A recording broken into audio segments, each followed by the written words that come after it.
message from America is that preparations are going on for an attack on Iran.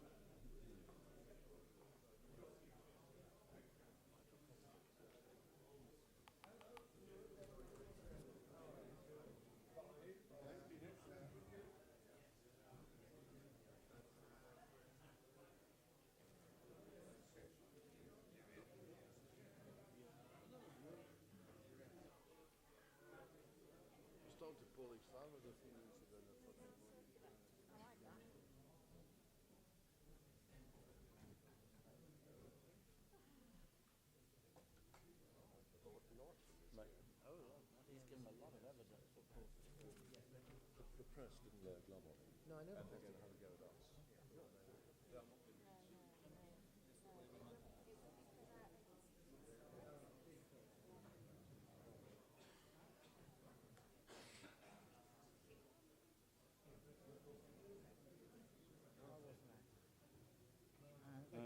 Can I speak to Andy?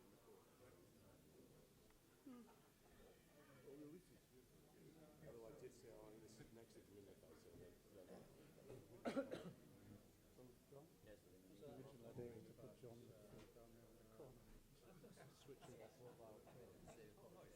Well, look, you see, we've got Simon Hogarth and not Michael White. Yeah. Not Michael White.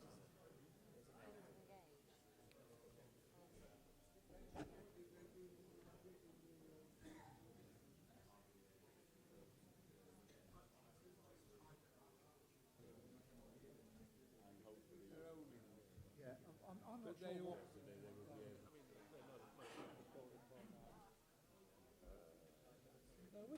I want to know, what was directed out? The voice is bad. Do we support the regime change by force?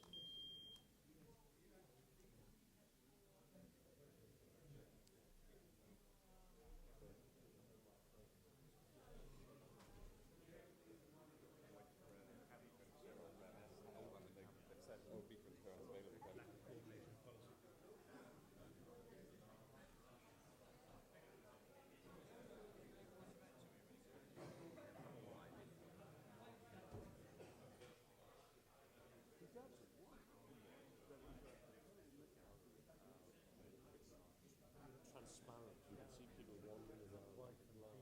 I saw a little bit. Full family support. Alan. It was a terrible room. Why we didn't do it the other way around? So that the,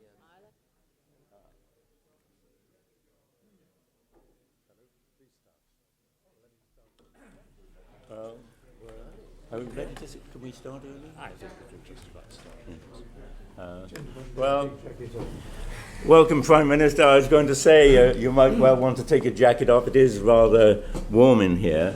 We're delighted to have you here today. It's the first time a committee's ever had the opportunity to question the head of government on his role as head of government. It's 65 years, I discovered, as a result of a little bit of research, since a Prime Minister was last before a select committee. And strange enough, in the 30s, Prime Ministers appeared 4 times. Now, I don't want to appear to be putting ideas in your head, but it so happened that in those days, the Prime Minister combined the job of Prime Minister with Leader of the House. So I hope you won't tell Robin Cook that I mentioned this fact to you. And it was in that role that he intended to get called. So you are actually making a unique contribution to accountability today. Before I ask you to say a few opening words, it might be helpful for those who are listening and watching on the screens if I explain the procedures we're going to follow today. It's fairly straightforward. The committee has chosen 4 themes, and we've told the Prime Minister what those themes are. Only the themes, not the questions. When he first phoned and put the proposition of this session and of 2 a year, he himself said he didn't want to know the questions. And to be honest, I don't know the individual questions. I just know the areas of questioning. But the Prime Minister has been told the themes so that he could focus his briefing. I think everyone would understand that. Today's themes, there are 4, as I say. We start with the Prime Minister's role at the centre of government and his relationships with Parliament. Then we move on, appropriately after yesterday, to the delivery of public services, then into international affairs with particular focus on the war against terrorism and related issues, and finally a brief section on quality of political life. Can I emphasize, particularly to the press, that this is the start of a process. There's no way in which this sitting can be comprehensive. The wider we cast our net, the shallower our questioning inevitably becomes. So this is the first of 2 sessions this year. The next one will be in January. It'll be impossible to cover every major issue, and it'll be impossible to call every individual member. May I express in advance my gratitude for the offer, and at the end I'll thank for the performance of my colleagues who've said they are willing to sit back quietly on this particular occasion. The aim is to move away from the approach of question time in the House by having the opportunity to come back with repeat questions. It needn't be confrontational. It can be a questioning discourse. And I hope that it will therefore be calmer and more productive from the House of Commons point of view, and hopefully even more from the public's point of view. Having said that, Prime Minister, would you like to make a few opening remarks? Well, thank you, Mr. Chairman, and thank you and to all your colleagues for giving me the opportunity to appear before you today. As you rightly said a moment or two ago, it's been the custom and practice over many years for Prime Ministers to refuse to come before select committees, and I'm happy to reverse that practice today. At least I am at this stage. I would only say that I think it is a practice that, as you indicated a moment or two ago, is going to continue. Indeed, I think we've already set the date for our next meeting, or roughly the date for our next meeting in January, so there's no going back on that now. And I think it is a very good idea to do this because, as all of us know, politics comes under a great deal of attack. It's under a relentless 24-hour media gaze. And I think a session like this can help to show to the public, to the media, that all of us in Parliament are trying to do our best to struggle with the issues that concern our constituents. And whatever political perspective we come from, that is our main reason for being here. And today there is often so much focus on the issues of process and personality that I think there is, I think we'd all feel this, sometimes a danger that that's what people feel that we as politicians always do focus upon. It's interesting to look back on the last year and how my own time is spent. The vast bulk of it is actually spent on pretty detailed discussion, mostly on domestic matters, but not exclusively, obviously, in particular the economy and public service reform.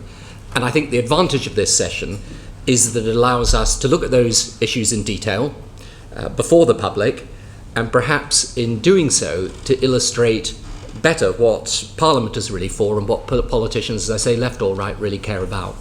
Now, just very, very briefly, for the policy agenda of the government, I think it really splits into these areas, if I can just summarise them briefly. The first is in relation to the economy, how we maintain financial and fiscal discipline, strong growth, low inflation, low interest rates, but at the same time encourage as many people off benefit and into work. Secondly, how we produce the public services that for the 4th largest economy in the world we really should have. And that is a programme that for the government is based around the principles of investment on the one hand and reform on the other. Thirdly, how we create and rebuild strong communities in which there is a sense of responsibility, in which issues like crime and antisocial behaviour are tackled properly, but in which we're also trying to deal with the issues of social exclusion, of deprivation and poverty, which mar still many of our communities, particularly in the inner city. Then, fourthly, there is the issue of Europe and how we take forward our relations with Europe. That has been a key priority for this government, to get a position that we consider a more constructive and engaged position for ourselves in Europe. And finally, in relation to foreign policy as a whole, how Britain is engaged in the world, uses the tremendous strengths we have, particularly in respect of our armed forces, but does so on the basis of certain key principles, which we can see, I think, in issues like development aid and so on. So those are the 5, if you like, main areas for us in terms of the economy and public services, civic society, Europe, foreign policy and defence. And I think, if I can say so, in concluding my opening remarks, I think today is a good day to start this because it's straight after the comprehensive spending review. And so we can have a good and sensible discussion, I think, too, about the very important statement the Chancellor made yesterday. But once again, Mr. Chairman, many thanks to you and for your colleagues for giving your time up, and I'm, as I say, delighted to be here. Well, thank you, Prime Minister. We'll now move straight into the first theme, the Prime Minister's style of government, and Tony Wright. What I'll do, I'll try to remember to announce the committee represented by the individual chairman, as I call them, to help the audience, but excuse me if I forget sometimes to do so. So Tony, of course, is the chairman of the Public Administration Committee. Thank you, Mr. Chairman. Prime Minister, it's good to have you amongst us. And you say that Prime Ministers in the past have refused invitations like this to come to speak to a parliamentary committee. But of course, as you know, I used to write to you and ask you to come along to an event like this. And you used to write back to me telling me that the Constitution wouldn't allow it. Indeed, you wrote to me on the 17th of June 2000 to say, I can see no case for departing from the long-standing convention that Prime Ministers do not themselves give evidence to select committees. Now, what I'd like to know is, does the fact that you've come here mark a completely new style of government? Well, I suppose in light of what I wrote to you, it marks something of a Damascene conversion to appearing before the Select Committee. But I think it's really as a result of my desire to try and engage in the political debate in a different way. You see, I think that if we go back even when I was first in Parliament in 1983, I think there was a lot more focus on what would actually happen in Parliament and parliamentary debates. And I think increasingly there is not that. And so we have to look at new and different ways for engaging in serious and proper public debate. And the truth is, Prime Minister's question time is an excellent way of holding the Prime Minister to account. But I think if we're all absolutely honest about it, it's 80% theatre as well. I think this is an opportunity for us to discuss these things in detail. And I'm afraid I can't honestly promise to you that I will come before every select committee, because I think that would be a rash and bold commitment to give. But I think that this forum, twice a year, where we can discuss things in detail over what is 2.5 hours, I think is the right thing to do. And so to that extent, yes, it does. It indicates a change of perspective that I've had to try and make sure that people understand better what we're about. And is part of the change of perspective caused by the fact that just as the last government had the word sleaze attached to it, this government has got the word spin attached to it, and that we've now got a whole trail of people from Alistair Campbell, Peter Mandelson, Robin Cook, Claire Short, saying we spun too much, we must do it differently. I mean, is this part of doing it differently? I think it is part of doing it differently, frankly. And I think that perhaps I can put it to you in this way. And there's no point in me coming before a gathering like this unless I'm to open up more than I would if I was doing the, as I say, the normal knockabout. I think that when you were in opposition for 18 years, as we were, there was a tendency, because this is the way that opposition works, that you believe the announcement is the reality.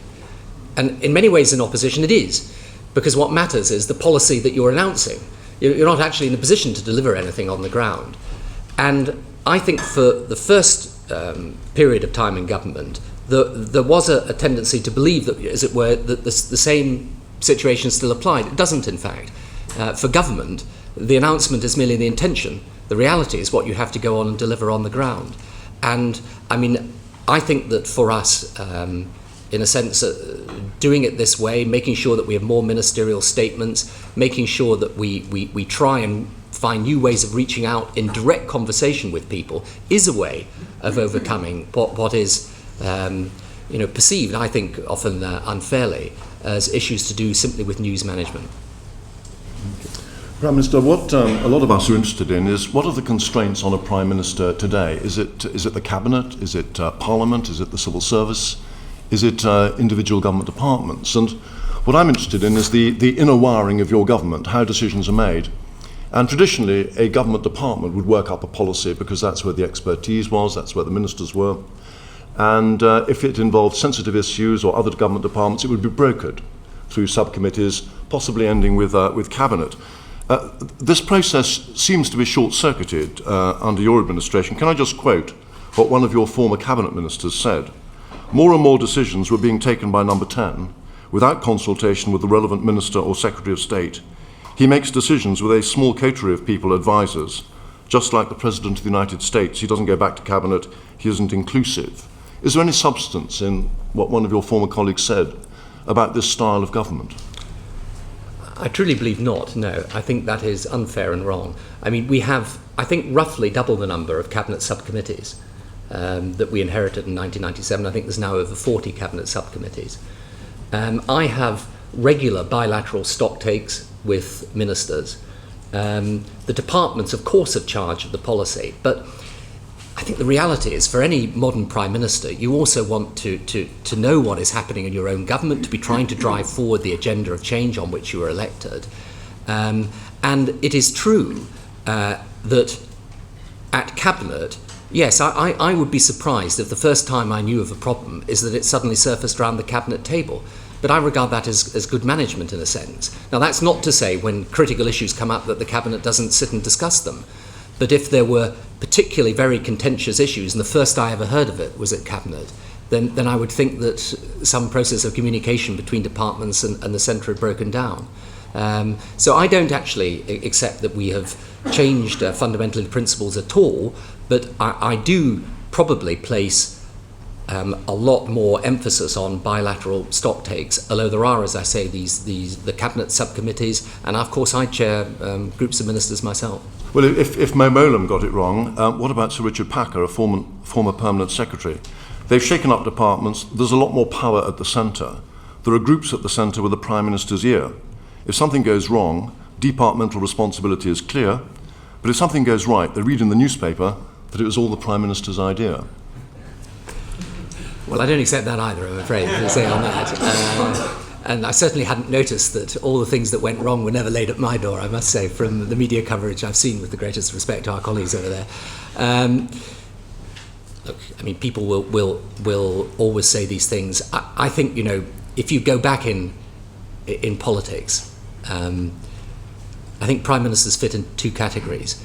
Those that are supposed to have a strong centre are accused of being dictatorial, and those that don't are accused of being weak. And he pays your money and he takes your choice, really. And I think you could find similar comments like that made from former people who'd worked for most prime ministers in the past. One thing I do say, though, very strongly to you, George, is that I make no apology for having a strong centre, though. I think you need a strong centre, particularly in circumstances where, one, the focus of this government is on delivering better public services. In other words, the public sector for this government is not simply a necessary evil we have to negotiate with. It is at the core of what the government is about, and therefore delivering public service reform in a coherent way is in part absolutely vital for the centre to play a role in.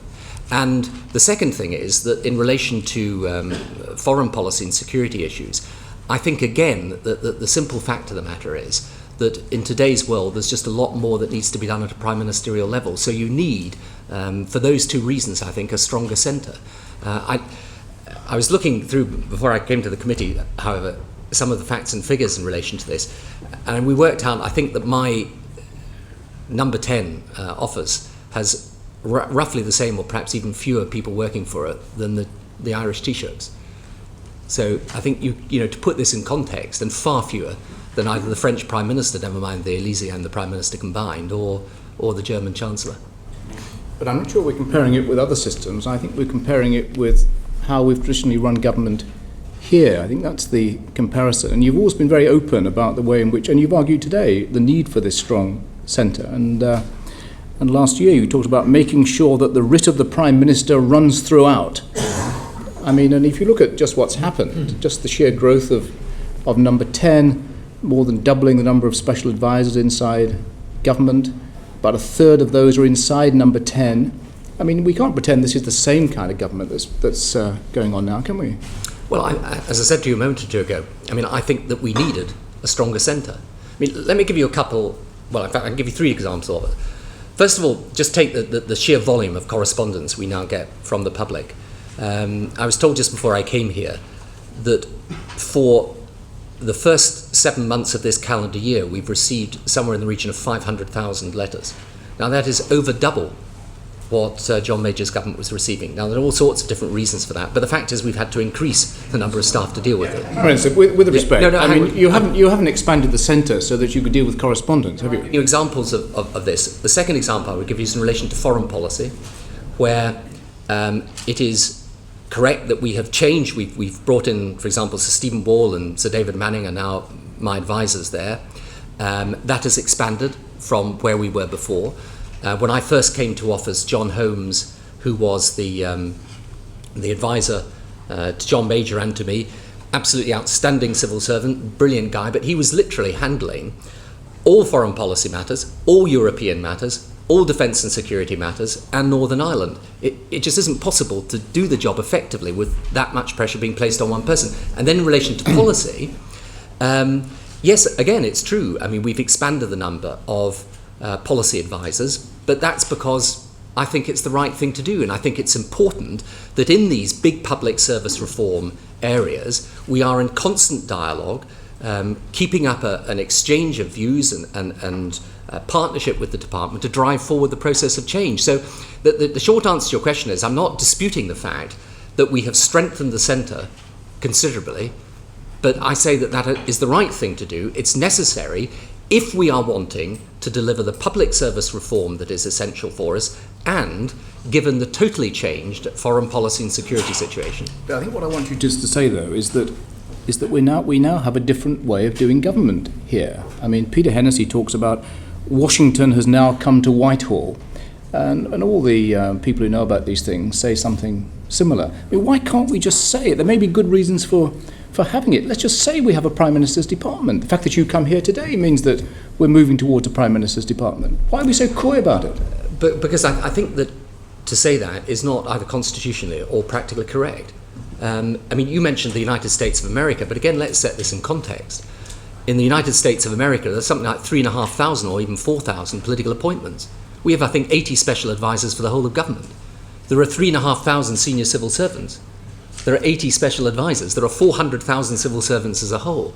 Now, I think you need to get this in context. Strengthening the centre, yes. And I'm not, as it were, that's not an admission. I'm openly avowing that. I'm saying this is the right thing to do, and the reasons for it are as I say. But there is another thing that I would say to you. I think Prime Ministers, I've never really discussed this in detail with former Prime Ministers. Maybe I should one of these days. I can't believe there's a single Prime Minister, and some of you have experience of them around this table, who hasn't wanted the Prime Minister's writ to run. I mean, I can't believe there's a Prime Minister who's sitting in Downing Street saying, let them just get on with it, I don't mind much. It's not the real world. I mean, the real world is that the Prime Minister, in the end, the buck stops with you. I mean, that's the top job, and that's how it should be. And as I say, I think there are very particular reasons why the centre has been strengthened in this way. You know, future Prime Ministers may decide to do it differently, but I have a kind of hunch that most Prime Ministers will want to keep that strengthened centre.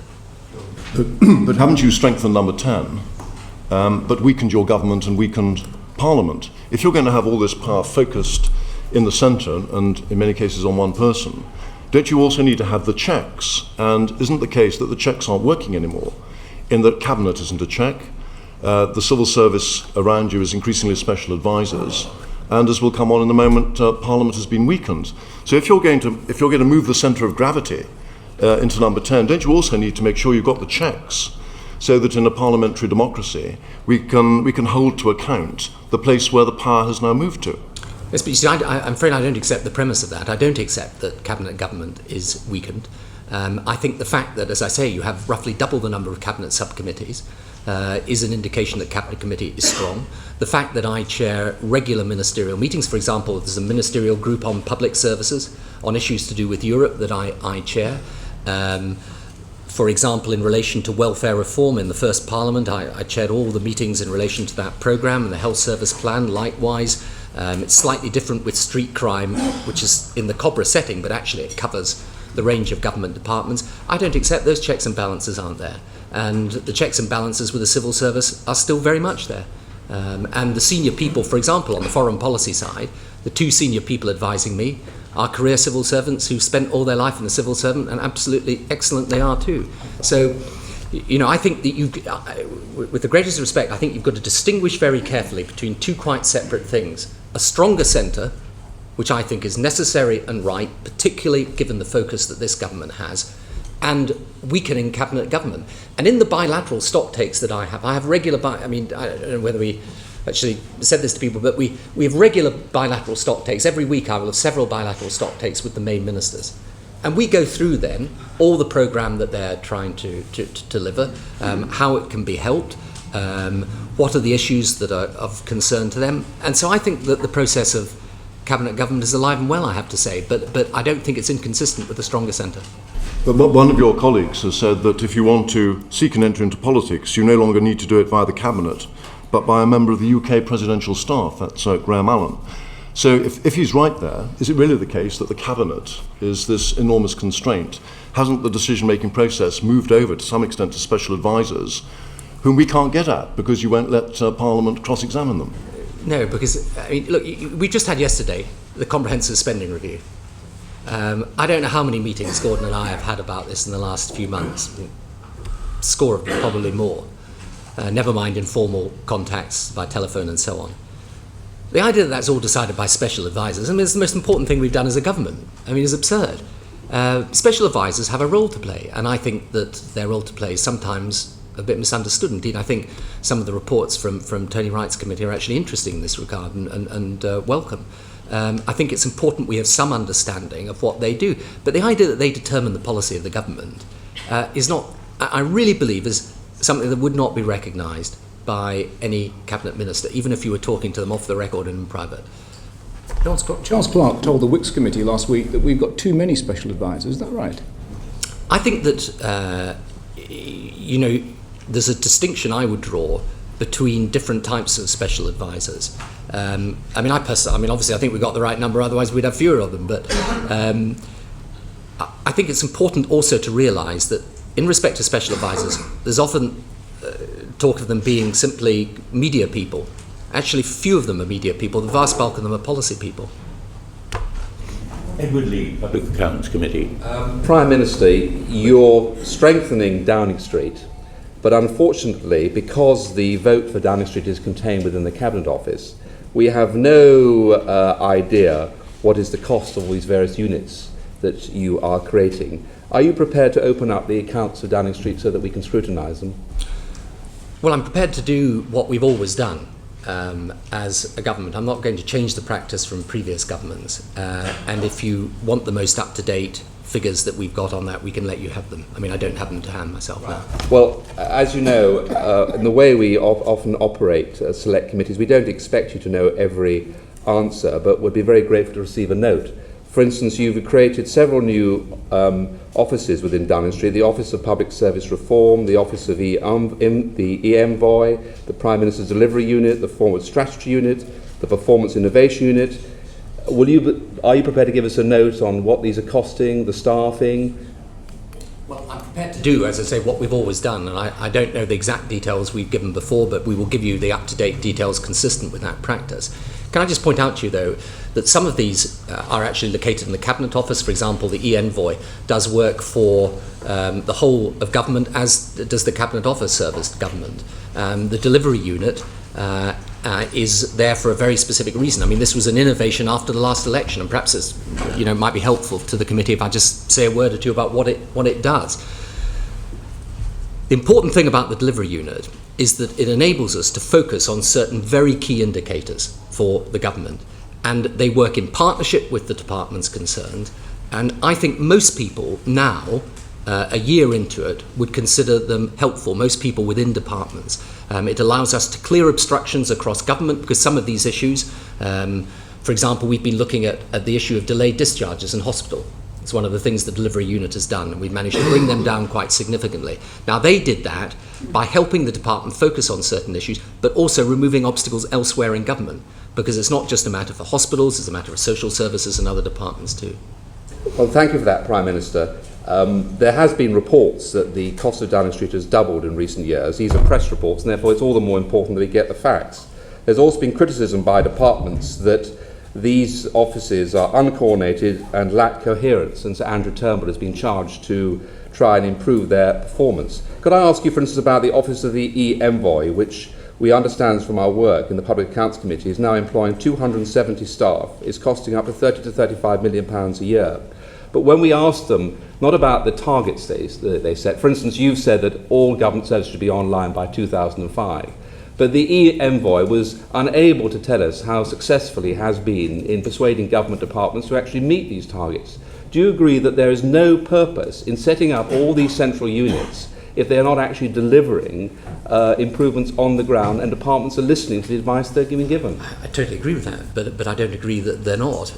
Look, the reason for having a specific focus on electronic government is that this is a huge issue. I mean, we're not the only government in the world that's woken up to this and is doing it. In fact, I don't know of a modern government in a developed world that isn't focusing on this. Now, I'm not familiar with the evidence the envoy gave to you, but he gives regular reports to us, and I can assure you we are, in my view, on target to meet the government online proposals. And it's necessary. I mean, in today's world, a lot of people will want to do business with government in a completely different way. Now, you mentioned a moment ago, for example, the Office of Public Service Reform.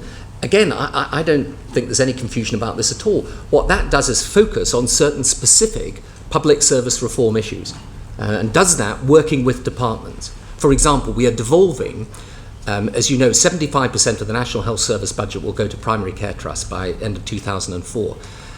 Whether the structure of those primary care trusts is right, and there are some really tricky issues there about their incentives, the way that they receive that money, the things that they can do. These are vital to whether they succeed or not. Now, the Office of Public Service Reform has been working with the Department of Health just to analyse from the experience we've got so far whether this is working well or not.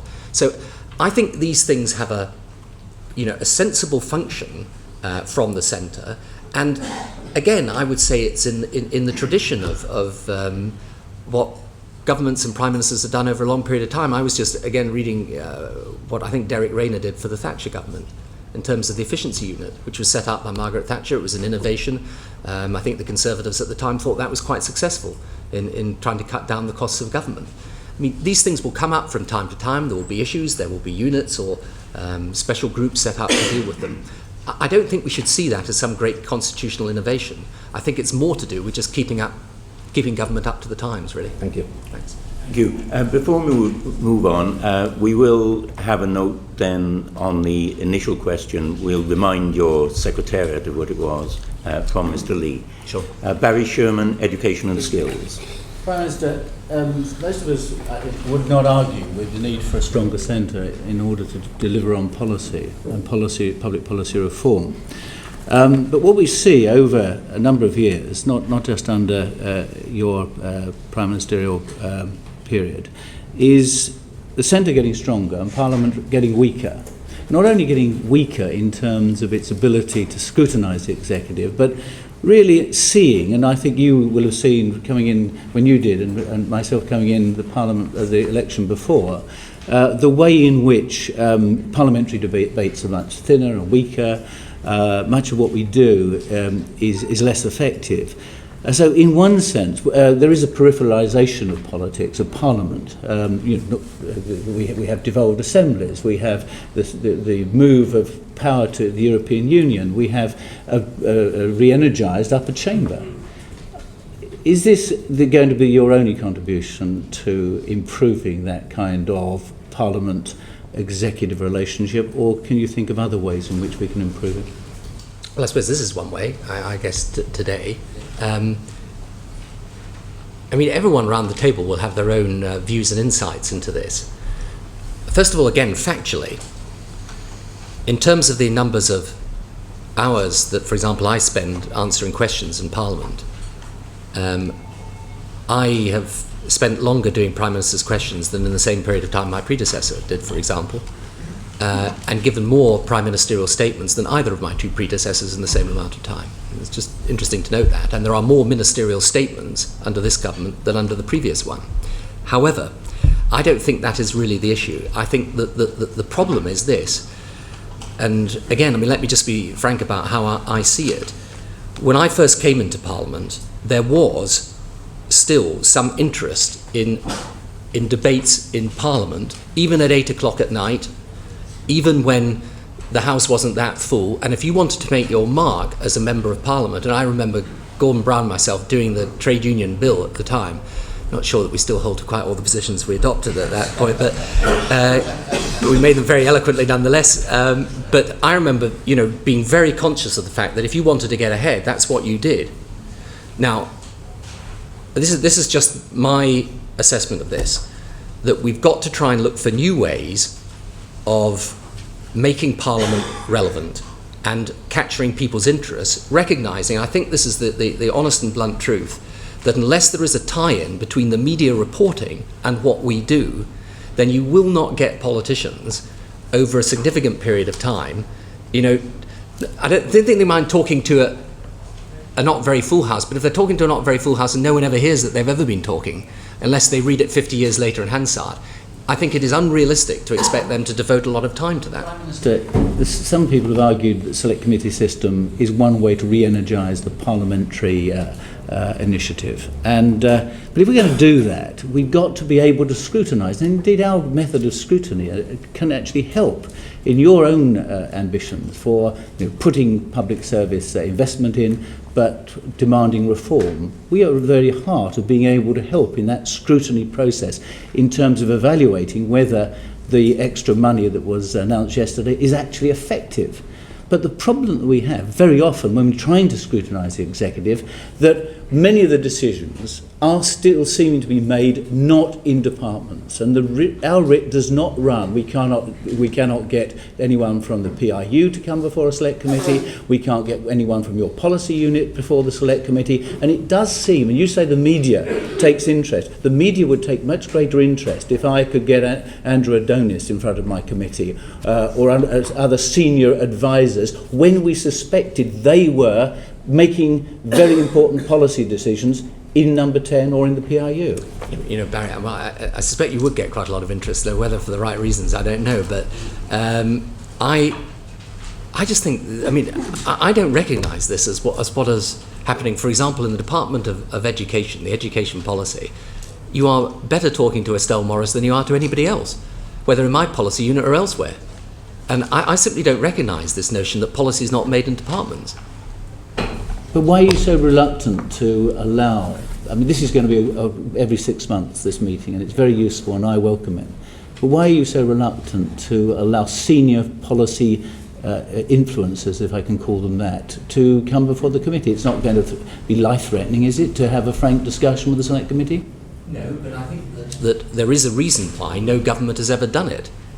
And the reason is that in the end, ministers are accountable. And it's ministers that should be held to account. I don't mind, for example, people saying to me, well, this is a practice that all governments have always adhered to, but should you change it? And I will give you the reasons why I don't think we can change it. But sometimes it's put to me almost as if we were the first government ever to refuse to put special advisors before committees. No government has ever done this. And I think it would change quite significantly. For the reasons I think Richard Wilson gave in some evidence that I was reading the other day, I think it would change quite significantly the relationship. And if I may say to you, really bluntly, they are not the people that will tell you what the policy is. The ministers are. And I don't know if you've heard differently from ministers coming before you, but there's no minister in my cabinet that I know of who's not the best person to tell you about what the policy is. And ultimately, it is those ministers that take the decisions. Now, of course, it's a product of a whole series of influences that come to them from within their own department, from outside their own department. But if you wanted to know who the best person to talk to you about any of these policies is, it would be the minister themselves. Prime Minister, you do take the point that we can in fact help you in terms of scrutiny. A more powerful Parliament, I got the feeling in your first government, you saw Parliament as rather a peripheral. I actually feel a change now, that you perhaps think we could actually be quite useful to you as a partner. And I do hope that you do push these reforms, as I said, not just these twice a year meetings, but see the Select Committee system and Parliament scrutinising public policy reform as an essential element in the change in the Constitution that you're going after. Well, I mean, point taken, and obviously, I reflect on what you say, but I think that what we've got to look at is different ways of engaging into political debate. And I don't personally think that's about special advisors versus ministers. I think it's about how we make sure that the public gets some sense of what politicians actually care about and think about. I mean, I think the most frustrating thing, maybe it's just me who feels this, but I would have thought a lot of you would feel this too. The most frustrating thing about modern politics is the difference between what you spend most of your time thinking about and working on, and what the outside public probably thinks you spend most of your time thinking about and working on. And I think it's looking for ways of bridging that, and today's is one example. I mean, it's there, it's live on the television, people can see it, people can make up their mind, that there is a sensible, intelligent exchange of questioning that's not done in a sort of, bellowing across the chamber way. And I think we've got to look at ways of extending that. But what I'm really saying to you, I think, is that I think it is there that we need to look at the innovation. I'm not convinced myself that the innovation is about pushing special advisors into the limelight. Thank you. Sir Nicholas Winterton. Thank you very much, Chairman.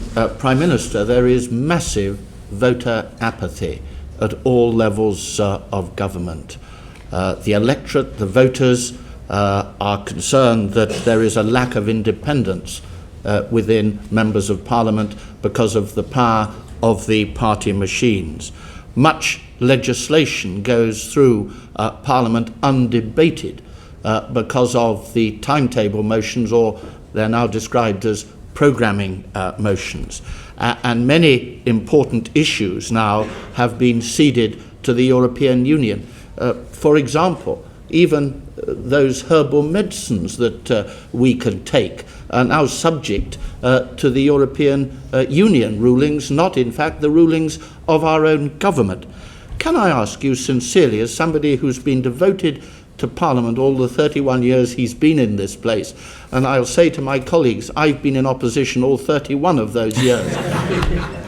Can I ask you, Prime Minister, under your Prime Ministership, is Parliament actually working? And does Parliament continue to have a meaningful role, or is it just some necessary inconvenience that you have to deal with in order to provide a facade for the democratic process? I ask that question seriously because what is happening deeply worries me, and I believe worries the voters.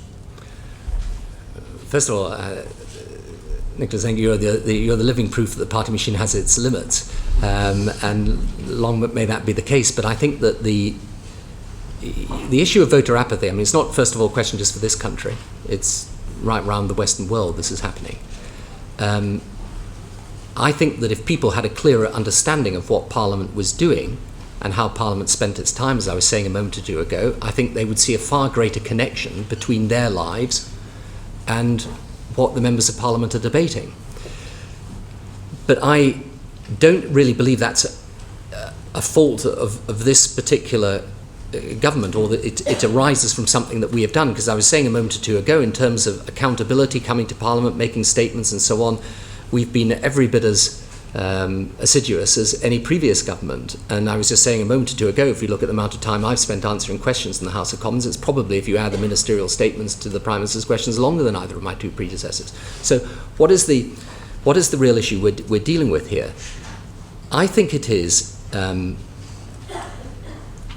it is to do with this disconnection between the political discourse and the public. And I think we've got to think of the ways that we can bring the real political debate before the eyes of the public. Just to give you an example from something someone said to me the other day, when I was out on a visit, and there was a young person who stopped me and said exactly the thing that all of us will have heard. I don't vote You know, there's no difference in any of the political parties. Nothing ever changes. What's the point, and all the rest of it? And I said, well, what are the interests the ideas, the things you're really interested in? And he said, well, my big commitment's on overseas aid. And I said, well, I mean, this is a government, I mean, you can say it's right or wrong, but this is a government that's put a massive commitment into overseas aid. And this was someone who was very active in local charities, you know, would have gone out and given a lot of his energy and commitment to trying to raise money for those charities. And, you know, rightly or wrongly, I think it would be hard to dispute that this government had done anything other than give a huge commitment to overseas aid. But it was total news to him. What the budget was, how it had been increased, what had happened, any of it. And that, I think, is the problem. So if what people see is a political discourse that takes place solely in terms of personality or process and not policy, then I think they do become disconnected over time. So I think that is part of it. And what is interesting, as I say, I was at a meeting of prime ministers a short time ago, and this issue was raised by everybody round the table. So it's not just happening here, in fact. And I'm not sure what the answer is, except perhaps that the answer is for us to have a far stronger and better way of communicating with people about what politics is really about and the things that really matter. You know, I think there's also perhaps something to be said for looking at new ways of trying to communicate with people. This is why I think... I'll ask you one question, yeah. Prime Minister. Would you support the recommendation of the Procedure Committee that twice a week there should be half an hour for members of Parliament to ask topical questions, which would in a way take the power away from government to make statements when they wanted, and would put power back in the hands of members of Parliament, the House, to ask the questions that they believed were very relevant and very current? I mean, ask it of whom would they be asking it? Of a minister, i.e. after question time, to have half an hour on a Tuesday and Thursday for what would be described as topical current questions. Well, I think I'll take advice on that one, Sir Nicholas, if you don't mind. I'm sure we probably made a response to you at the time. I don't know that would cure it, I have to say. I think perhaps perhaps I'm coming at this from a different perspective. I don't think the issue is just how we change some of the parliamentary procedures. I think the issue is how we communicate with people in a different way about politics. And I think that's an issue for the political parties. And I think about Parliament. I mean, you know, as I say, I will look carefully, obviously, at what you've just put to me there. But for Parliament, it's trying to get people to focus on reporting what occupies most of parliamentary time, which is detailed, proper scrutiny. And it does. But if it's not reported anywhere and no one ever hears about it, I think it's hard to get the commitment from members of Parliament to do their job. Chris Mullen, Home Affairs Committee. Yes, Prime Minister, sticking with scrutiny for a minute, pre-ledge scrutiny, are you in favour of it? Yes, I am, yes. And do you agree that a great deal of time and effort could be saved by everyone, Parliament and the Executive, if more bills were examined in draft? Yes, I do, and I think we've got 6 at the moment that are being looked at in that way, but I think it's a very, very good idea. And the quality of the legislation would be better? I agree. So why don't we do more of it? Well, I think we are doing more of it from where we were a short time ago, and we're certainly looking to do even more of it. Do you remember the last election? Yes, I think I can truthfully say that I do. I mean, it's one of those questions that you ask, and I think there must be a trick in that somewhere. Well, no, I do. Yes, I do remember it. Yeah. Well, presumably you had a sneaking feeling that you might win. It was possible. It was always possible. Yeah. So why wasn't more done to prepare bills in draft for the first session of this Parliament? Well, I mean, we were actually. I mean, if you look at the bills that are, I mean, I can get you a full list of, well, you probably know them better than me, a full list of all the bills that are being done in draft. But I mean, the communications bill, for example, I think there are 6 in total that are being prepared in draft, and I think that's more than there used to be. I mean, I remember I actually took part in one of the very first pre-legislative scrutinies, which I think was to do with it was to do with sort of consumer protection and trade descriptions and all the rest of it. And it was an enormously helpful exercise to go and take evidence from people. So, but I'd understood that we were doing more of it. But perhaps I should give you a commitment we will do even more of it. Yes, perhaps you should. Do you foresee a time when all bills will be made available in draft? I don't know about that, because I think sometimes, I mean, for speed of legislation, sometimes because of the subject matter, you wouldn't necessarily. But in general terms, I'm in complete agreement with you. I think the more we do of it, the better. Given that everybody agrees it's a good thing, what are the obstacles? Well, I don't think there are any particular obstacles, which, as I say, my understanding is we are doing more of it. But there's obviously, I guess, the pressure to get legislation through. And sometimes, if you've got a bill whose basic point is about, you know, that requires very urgent treatment, for example, you might have terrorism legislation or whatever, then pre-legislative scrutiny is not necessarily the right course to take. But I think certainly with anything that throws up real technical questions, it is a very good idea. I mean, I certainly understand the point about emergency bills like the terrorism one, but we still get enormous bills that have been years in gestation, turning up here as though they've been drafted at the last moment. Indeed, in some cases, being drafted as we go along, with government moving huge numbers of new clauses at report stage. It's not satisfactory, is it? Well, I have to say, it's not unknown, though, in the experience of previous governments as well. And it is important that we try to get, I mean, some of this legislation, the pressure is to get it through. So, for example, you know, some of what we're doing on the criminal justice side, I've no doubt it will be very thoroughly debated, but we really want to push the process on and get the changes made. Thank you. There has, of course, been a shortage over decades of parliamentary draftsmen. Is that a limitation still? I think, to be fair, in certain respects it has been, actually, and it's something that we do need to look at. And they are under enormous pressure and do a really superb job, actually, under enormous pressure. But pre-legislative scrutiny, I think, as I say, particularly for bills that are technical in nature, is a good thing. But I wouldn't want to promise that I could do that in every case. Thank you. Michael Fabricant, Information Committee. Prime Minister, you talked about the disconnection between the public and Parliament, and you talked about the role of the media.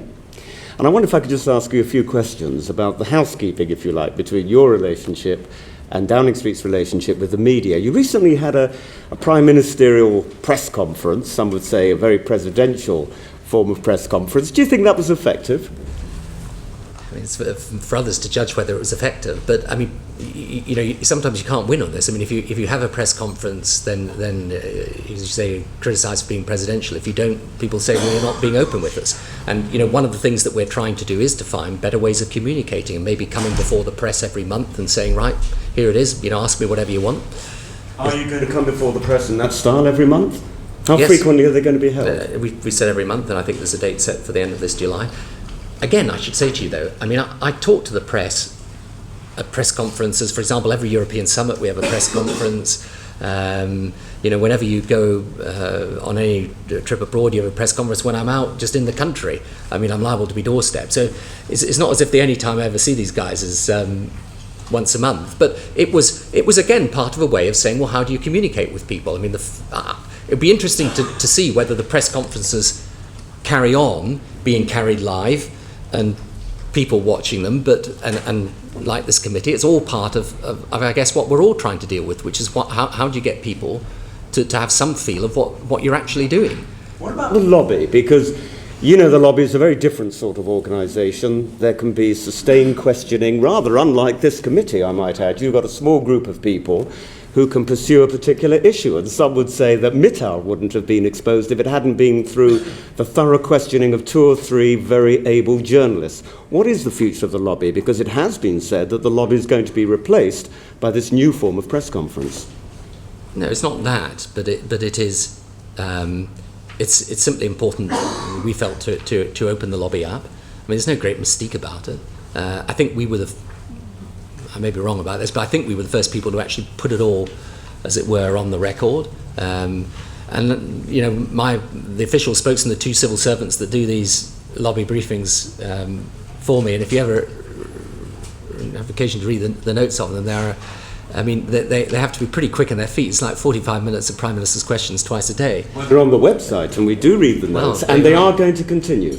Yeah, they absolutely. That we have briefings for journalists, but I mean, how we change that over time and make it so that it's more open to other journalists as well, that is an issue too. Thank you. The final question on this session is to Tony Wright. Prime Minister, could I just ask a question which points us into the next section, which is on the delivery of public services? I was fascinated to come across an article that you wrote just a couple of months ago. I couldn't believe the headline to start with. It says, "I have learned the limits of government." And then when I read it, it said, "After 5 years in government, I know only too well that passing legislation or making a speech will not solve vandalism on estates, raise standards in secondary schools, look after the elderly at risk. Indeed, the state can sometimes become part of the problem." But, I mean, you're a can-do Prime Minister. You're impatient with all these blockages that's stopping you doing things. And you press the buttons, not much happens, and pull the levers, not much happens. But nobody listening to the spending review yesterday could believe that there were limits to what the state could do. This was a state that can fix things, isn't it? Of course, but there are still limits.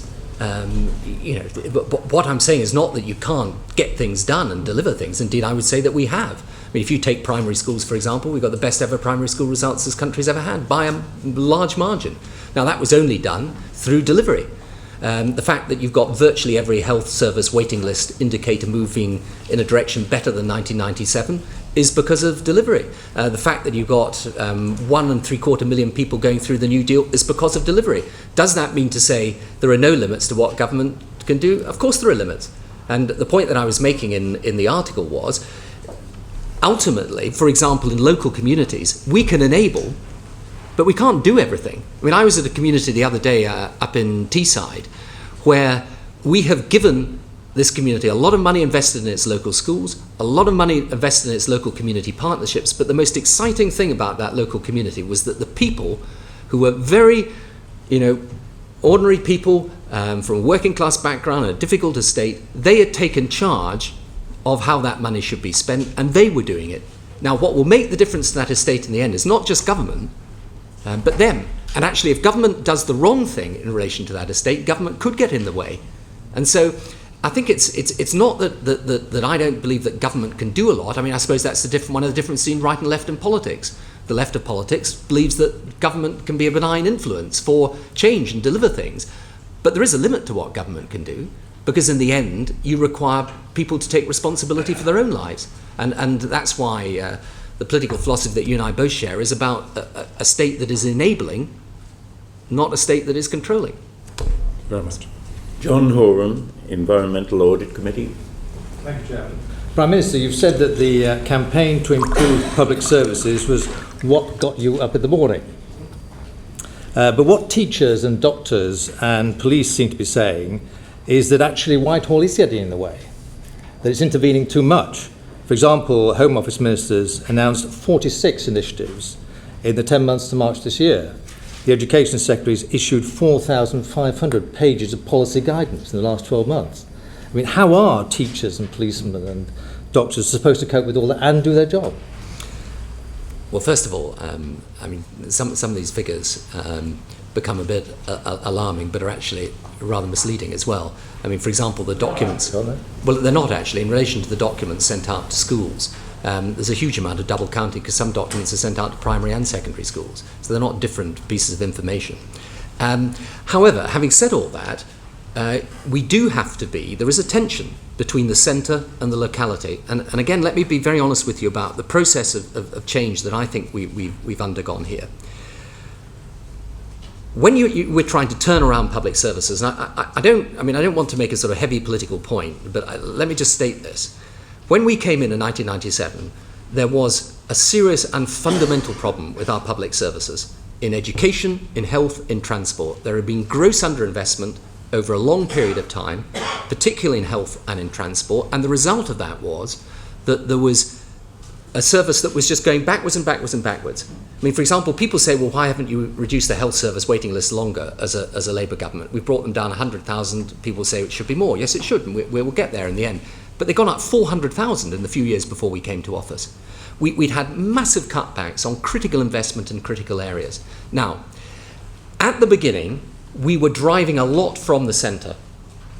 I think as we have put the national standards in place and the national framework in place of accountability, for example, the health services proper system of inspection there for the first time, so that we know what's happening in individual hospitals and elsewhere, then I think, in a sense, you're right, we need to start getting out from the centre, particularly where you've got a successful school, a successful hospital, successful local authority. So I think, yes, there is a balance that needs to be got right here. I think we are adjusting that balance, but I don't agree that the public service reform has not been driven hard by government. I think it has, and I think it is paying dividends, but it takes a long time to turn around a failing public service, and they were failing when we came to office. But are you getting out from central control? I mean, there's the comprehensive spending review, for example, yesterday had new demanding performance targets for every secondary school in the country. There are 3 new inspectorates announced for health, housing and crime. All this suggests that the centre is actually controlling even more in its desire to improve public services, not decentralising to the people who actually deliver. No, I wouldn't accept that, John, for this reason. I mean, first of all, these so-called new inspectorates, things like the housing inspector, will be unifying existing bodies. Secondly, in relation to the targets, I think it is important that if we're spending large sums of additional money, that people want to know how that money is spent and that's going to deliver a result in the end. But how that result is delivered, there is in fact substantial devolution happening. We are devolving more of the school's budget to the average school than ever before. By 2004, as I was saying a moment ago, 75% of National Health Service spending will go through the primary care trusts. We have started the process for the first time of getting money directly down to schools, so that your average secondary school is going to be getting, over a period of 3 years, £500,000, or in the more challenging areas, £1 million to spend as they want. Now, no government's ever done that before. So I think there is more to do in this area, but the basic principles of public service reform really are these: national standards and frameworks of accountability and inspection, then local devolution as far as possible to the front line, greater flexibility of terms and conditions of employment, which is why there's new doctors' contracts, consultants' contracts, and so on, new ways of teaching and all the rest of it, and then choice and contestability. Now, as we have put in place the national standards and a framework of inspection, then it is possible for us to take the centre out of the equation, particularly where a public service is performing well.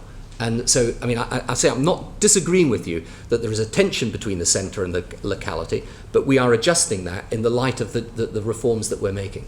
How would you respond, for example, to Martin Wolf in the FT this morning, commenting on the comprehensive spending review, when he says, "I am sceptical whether central targets, centrally monitored delivery and reliance on command and control mechanisms will work. I am equally doubtful whether these approaches can be combined with genuine decentralisation." And this is exactly the tension we're talking about, isn't it? And my view is, from what I can see in the bills you are passing through Parliament, for example, the bill on education, the police reform bill, and others, the controlling mechanisms you've set up, 10 ministers shadowing 10 particular police forces, for example, all that smacks is a very heavy-handed centralisation. And that is what teachers and policemen are saying. For example, the Chief Constable of Lincolnshire was saying, we're in danger of sinking under a sea of targets and measures. Isn't that exactly the danger? Well, I don't accept that, because I think that, yes, there is a balance you have to get right, but on the other hand, if you are spending very large sums of money, then I think the public expects to see outcomes for those sums of money. And you can't simply be in the situation of saying, look, here's the cash, do whatever you want with it. Now, Martin Wolf's point precisely, it's not a good way to spend the money. Well, I wouldn't agree with that either. I think where I would disagree with Martin Wolf is that's not all we're doing. If all we were doing was just giving some money over and saying, right, here's your target, that's it. We're not. We're changing the structure within which these organisations work. So that, for example, as I say, for schools now, there is a greater devolution of their budget. There is also greater flexibility. It's one of the things in the education bill as to how they hire their staff and the types of staff that they hire. And we're introducing mechanisms within the health service of contestability and choice for the first time.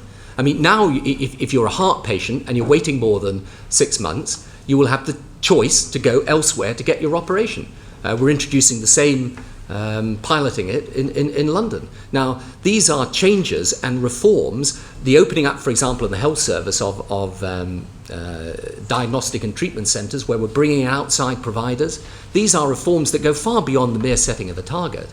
And I think they're important. The reform of the criminal justice system, so that the whole basis upon which the police and the criminal justice system work is changed in order to make it more helpful to convicting the guilty. These are big reforms too. So I don't doubt that there will be issues in relation to bureaucracy and the tension between the centre and the locality.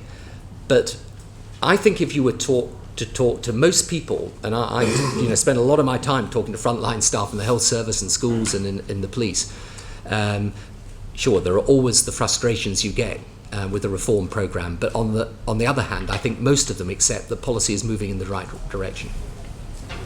John McFall, Treasury. Good morning, Prime Minister. The ambitious plans announced yesterday, £100 billion,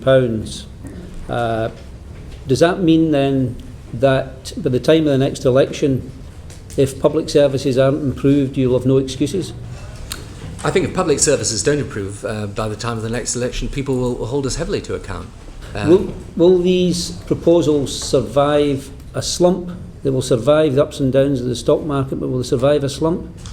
Yes, because they're based on the most cautious assumptions. I think the record of the last 5 years shows that those assumptions have been well made. These are very vast sums, and most people have no idea what they mean. How will people notice? Well, they'll notice in two ways. I think, first of all, if you go into most communities, local communities, take my own constituency. I can't think of a single primary school in my constituency that doesn't have something to show for the investment in the past few years. And I look at my secondary schools now becoming specialist schools, investing in new equipment, whether they're specialist art schools or specialist sports schools, major investment going in. I think of the new community hospital being built just on the outskirts of Sedgefield Village, done under PFI. It may be controversial, but nonetheless it's a new building taking shape for people. I think they will notice it in their own local communities. And the second thing, to go back to the point that John was making about targets, is that, and that's one of the reasons why it's important to set targets, is that they'll be able to say, well, you've either met it or you haven't.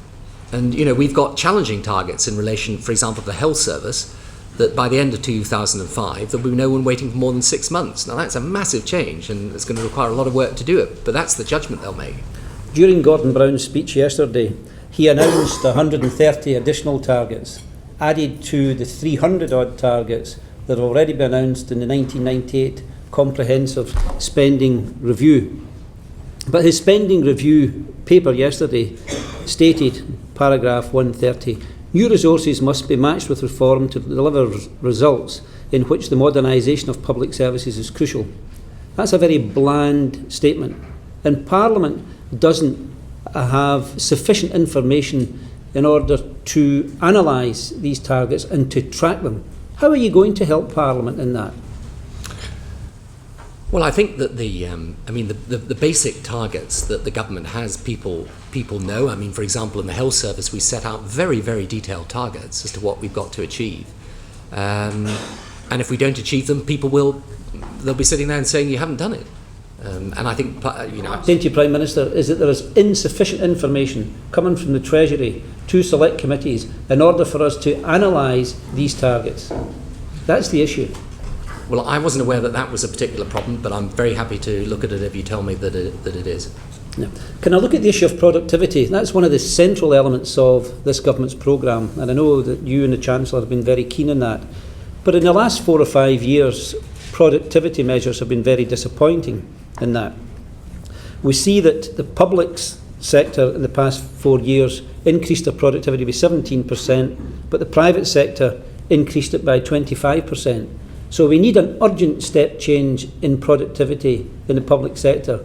But given these new proposals, which will probably add another 500,000 people into the public sector, I don't see how we're going to achieve those radical and necessary improvements in productivity in the public sector. And they run the risk of crowding out the private sector and our competitiveness internationally and domestically. Well, I think we've got to take different steps in relation to different public services. If you take the health service, I think there are two problems with the National Health Service. One is capacity, and the other is the systems within which they work. If we take capacity as a problem, capacity is actually about the numbers of people. We don't have enough nurses, doctors, consultants. Occasionally we don't have enough ancillary workers. So I don't think it's wrong to be increasing capacity. Where I think you're absolutely right is we have to be driving up productivity at the same time. Now, all I would say to you there is that if you look, for example, at outpatient waiting lists, which we were pretty heavily challenged on in our first term of government, as a result of a whole series of structural changes that we've made and modernisation within the health service, those have come down pretty dramatically. So that you've now got a situation that, whereas in 1997 I think there were just over 70,000 people at any one time waiting over 6 months for an outpatient appointment, today the figure is a few hundred. Now that is where the extra staff have been used to raise the productivity. But I don't disagree with you. I think this is a major question for us over the next few years as to how we get more productivity out of the additional staff that we're using. But I do think that in certain services, particularly health, but also additionally I would say in teaching, for example, classroom assistants, we've increased the number of support staff in schools by something like 80,000. But I think if you talk to most schools, they would say that's necessary. I was in a class the other day myself where the classroom assistant was absolutely vital in helping the teacher. So I think you can measure this in productivity, and there is a challenge for us to do more there, but I also believe there are certain gaps in the staffing that we do need to fill, and if we don't fill them, then our public service achievements will be at risk. Is it not the case, Prime Minister, that this government has in many ways increased people's expectations, and now there's an insatiable demand on that? How are you going to deal with that? How are you going to explain to people that actually this does take a long time, that it is a step change and we all must work together in it, rather than saying overnight we're achieving Valhalla? Well, I think that's a very good point, and it is a problem because every time you announce, comes back to something I was saying earlier, if you're not careful when you announce extra money for the health service, people turn up at the doctor's surgery the next morning and say, well, where is it? And we want it now and we want all the things that it's supposed to buy. But I think the way that you manage expectations is in part through publishing detailed plans, which we've done, for example, on the health service, a 10-year plan, and we called it deliberately a 10-year plan because it is going to take 10 years. I mean, it's not going to happen overnight. And secondly, if I might go back to the issue of targets, that is one way in which you say to people, look, this is what we're saying we can do by this date. Now, if we look, for example, at the levels of the targets in schools, we are not saying we can get everyone up to the right standard in 2 or 3 years' time. We're saying, look, it's a step change, but it takes place bit by bit by bit. And that's where I think that the targets, in fact, do have a role to play in helping to manage those expectations. Though I agree with you, it's a big problem. And lastly, Prime Minister, adding on to what John Horam said about the public service agreements and the targets, can you name a department or a programme to me that has missed its targets and been punished, or a department and programme which has achieved its targets and got more? Because yesterday Gordon Brown was saying that he was going to come down with a thunderous rage on those who missed it. So can you give us specific examples? And if you can, isn't it useless if you can't? Well, let me give you a couple of examples of where we recognised that we had to do more and introduce change, and where we have, I think, reasonably successfully succeeded and have tried to build on that. I mean, the first is in relation to the Ministry of Agriculture, where I think we didn't achieve the targets we wanted to achieve. We actually refashioned the whole of the department, which I think was important and necessary. I think that department is working far better now than it was before.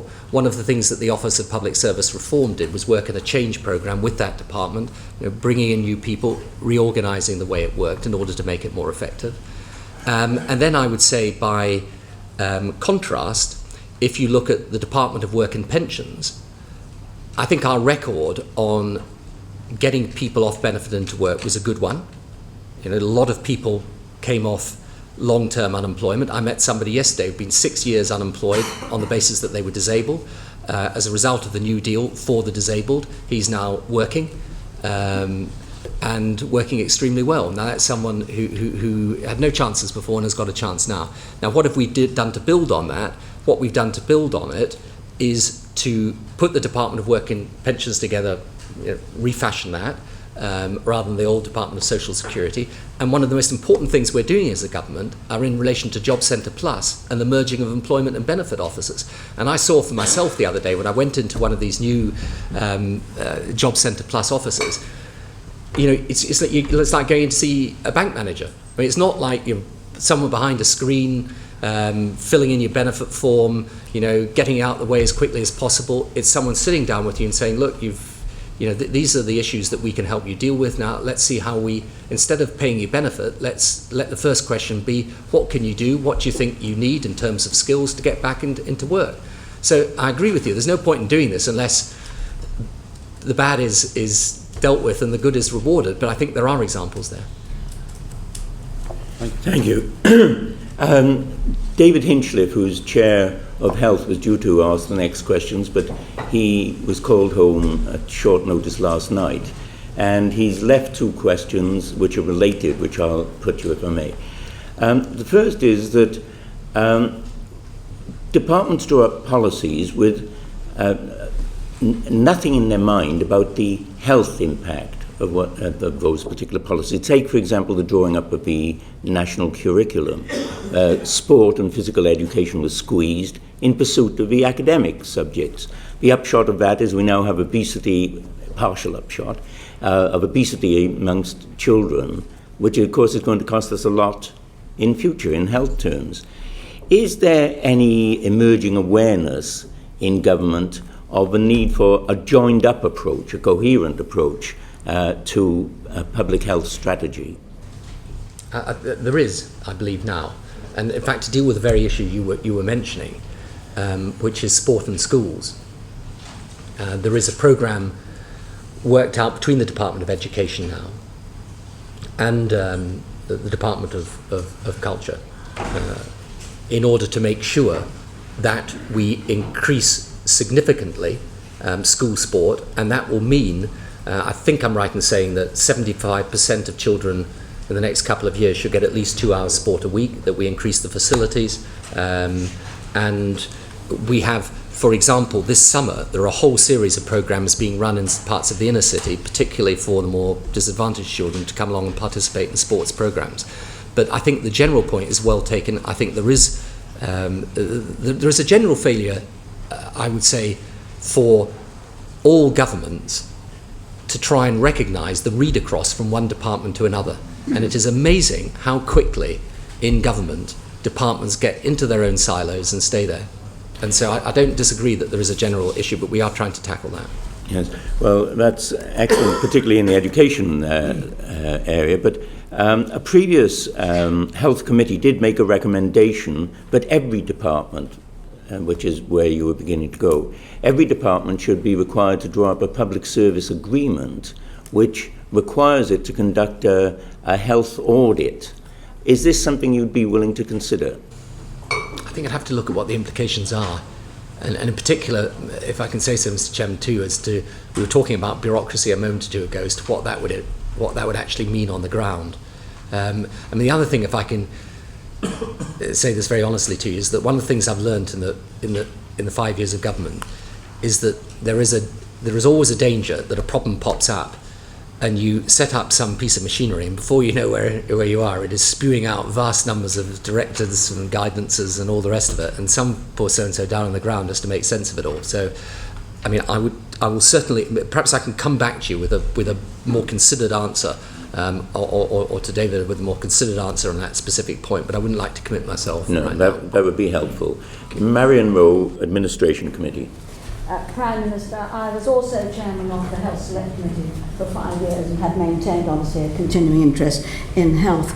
Over the past 5 years, your government claims to be investing many extra billions of pounds in the National Health Service, but the facts reveal that capacity is not increasing noticeably. I would give you an example. The overwhelming majority of new hospitals are, in fact, replacement facilities. Another example where new equipment is purchased, cancer scanners. This just creates bottlenecks because people can be diagnosed, but then the capacity is not there actually to treat them. Waiting lists are beginning to rise again, as you've already noted. They're up 11,000 last month. You will be aware of the King's Fund, which is an independent body with experts on health. And they stated in their 5-year health check in April this year, and I just quote to you, recent increases in patient and daycare activity have been surprisingly small, averaging around 2% a year since 97-8, but in 2000 to 2001 only increasing by 0.8%. This is certainly too low to do much more than stand still given demand pressures, let alone reduce the number of people waiting over 6 months, end quote. Prime Minister, although there has been a substantial increase in funding, why is this not translating into marked patient improvements, bearing in mind you are now in your 6th year in government? Well, the King's Fund report is an interesting place to start, because I think you will also find that the King's Fund report said there had been considerable progress made in the health service. And virtually every independent report that is done on the health service at the moment says what I think is the truth, that there are real improvements taking place, but there's a long way to go. And the difficulty is that you tend only to get the second part of the sentence read out, not the first part. And if you take, for example, a hospital building program, yes, it's true they're often replacing other hospitals, but they're far more effective and efficient in treating people. And it is the case, too, that if we look at capacity within the health service, additional numbers of nurses and consultants and doctors are happening. If we look at cancer treatment, I think the most recent reports on cancer indicate that we are beginning to improve significantly in the treatment of people in cancer. When we came to office, I think 67% of people were seen within 2 weeks if they were suspected of having cancer. It's now 95%. The extra equipment, of course, is far more effective equipment. I was seeing some of it myself in a hospital the other day, which treats people far more quickly than before. And if we look at the health service waiting lists, again, I think I'm right in saying, apart from one small indicator, every single waiting list for the health service, in or outpatient, is in better shape than 97. That's not to say it's not a long way to go, because there is a long way to go, but there are real improvements that are being made. And, you know, it's an interesting thing about the health service, but if you actually ask people whether they're satisfied with their own treatment within the health service, very large numbers of people will say yes. I think the problem that we've had in the health service, to be honest about it, is a capacity problem, which has meant that access to the health service is difficult. So people have to wait too long for operations or wait too long when they're in accident and emergency departments. The only alternative is for a long period of time to increase the investment. And again, I think this is terribly important that we explain this properly. You know, people sometimes say, well, you've been 5 years and you've had all this extra money in the health service, what's it all come to? The fact of the matter is, yes, we've been in power 5 years, but the first 2 or 3 years, we were very tough on spending. Now, we had to be, because we had high levels of debt and we had to get the public finances under control. It's really in the last couple of years money has really started to come to the front line, and we need to keep this up year on year to bring our levels of spending up roughly to the European average. And that we will do. But I think you will find in the coming couple of years that people do recognise considerable improvements on the ground. And sure, there's still a great deal to do, but I think it would be a mistake to say that nothing has happened. Interestingly, when the Modernisation Agency did its report a short time ago, and that's got the BMA, the Royal College of Nursing, people who can be pretty, as you will know, can be pretty sceptical about the achievements of any government, they had exactly the same take. There's a lot of improvement, but there's a long way to go. Prime Minister, I wonder if I could just focus on the government's structural ability to actually spend the money wisely. And I would just like to talk about social care, which I think is an example of this. The fact that there are separate budgets for the National Health Service care and that provided by local authority often results, as I'm sure you're aware, in patients falling down between the gaps.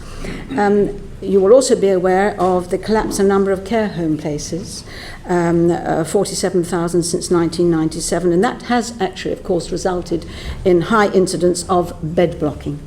There are currently, I think, over 5,000 beds blocked at any one time, with 40% of these being blocked by the same patient for over a month. Now, this must have a cascade effect back through the health service. Cancel operations, for example, have risen from 50,000 in 1997 to 81,000 in 2001 and 2. Can I put to you, are you ready to consider altering the funding system for social care? And do you accept that the problems in social care for the elderly is actually effectively silting up the National Health Service? I accept entirely. There's a real problem here. I mean, first of all, we should get the facts. They're very accurate on this. It's correct that there are just over 5,000 delayed discharges, bed blocking, in other words. I think when we came to power, it was just over 6,000. So actually, it's reduced, not increased. But it is a serious problem. Are we thinking of structural change for social care? Yes. I mean, one of the things that we're proposing as part of the reforms, we've given social services a very significant increase, some 6% in real terms. But what we're saying is, with that money, the social services are going to have the responsibility of making sure that someone is properly placed, and their money will be dependent on that. Now, that is a system that they have in Sweden, which has been highly successful, and we would like to introduce that here. We're also trying to get far better cooperation between social services and hospital trusts locally. So there's no doubt at all it's a problem. And yes, it's true also there's been some more cancelled operations, although remember too that there's over 500,000 more operations happening a year. And also what is important to realise is that the actual average waiting time for operations is coming down, not going up. And my final question... Sorry, I think we have to move on from there. David Trudinic, one more question on health. Prime Minister, a quick question. You earlier referred to the fact we haven't got enough doctors and nurses and ancillary workers, and you also, interestingly, told us about your look at the primary care trust. When you were considering that huge new budget, did you look at making better use of the herbalists, acupuncturists and homeopaths in the health service, which are largely now working in the private sector? I say this at a time when more and more of the public want access to these therapies, and at a time when it is now policy to use private healthcare beds. Don't you think that it's time to make a better use of the 50,000 practitioners out there? Well, I have to say, we didn't devote an enormous amount of time to it, but on the other hand, it actually is a perfectly serious issue, as a matter of fact, and there are a lot of people that want to use herbal and alternative medicines, and I'm not sure what the answer to it is, because at the moment it's very much, as you say, done in the private sector. I don't know that we would gain a lot by trying to bring it all in-house, as it were, but I'm perfectly happy to have a look at the recommendations that others have made on it. So, thank you for that. Gwyneth Dunwoody, Transport, Government and Regions. Prime Minister, if special advisors don't make policy, why did you ask Lord Burt and the Forward Strategy Unit to look at the future of transport? Because I think it's a good idea to have lots of different people from outside who can give you interesting insights and ideas. Lord Burt's work, as it did, cost the department quite a lot of money, between £50,000 and £100,000, and he came out with a suggestion that we should have a bigger road building programme. Do you think that's a sensible contribution? I actually do believe, I mean, you know, I'm afraid I think we're going to have to disagree about this. John Burt comes in, works unpaid as an advisor, and he's not brought in as an expert on transport or any other subject. He's brought in as someone who will look at the entire system and give you interesting and good insights, which he does. And he did this particularly in relation to crime before he looked at transport, where it's absolutely correct. You could perfectly easily say to me, you know, he had all the information was all there in the Home Office, but he collected and put it together in a way that I thought brought insights. Yes, the President Secretary of State, whom you've emphasised quite rightly is responsible, has said that he doesn't think there's a lot of support for a countrywide programme of more motorway building. Would you think that was right? It's probably correct that there isn't. I think that the transport policy of the government set out in the 10-year transport plan. But I just think that sometimes we shouldn't think that the only insights that can ever be delivered are either by experts or politicians. And sometimes they can come in from people from the outside who can make a useful contribution. True, that's why we have elected members of parliament who represent them to put their views forward, I think. But when there is, for example, a very specific policy like the public-private partnership in the underground, who do you think ought to be responsible for doing the negotiating? Ministers from the Department of Transport or ministers from the Treasury?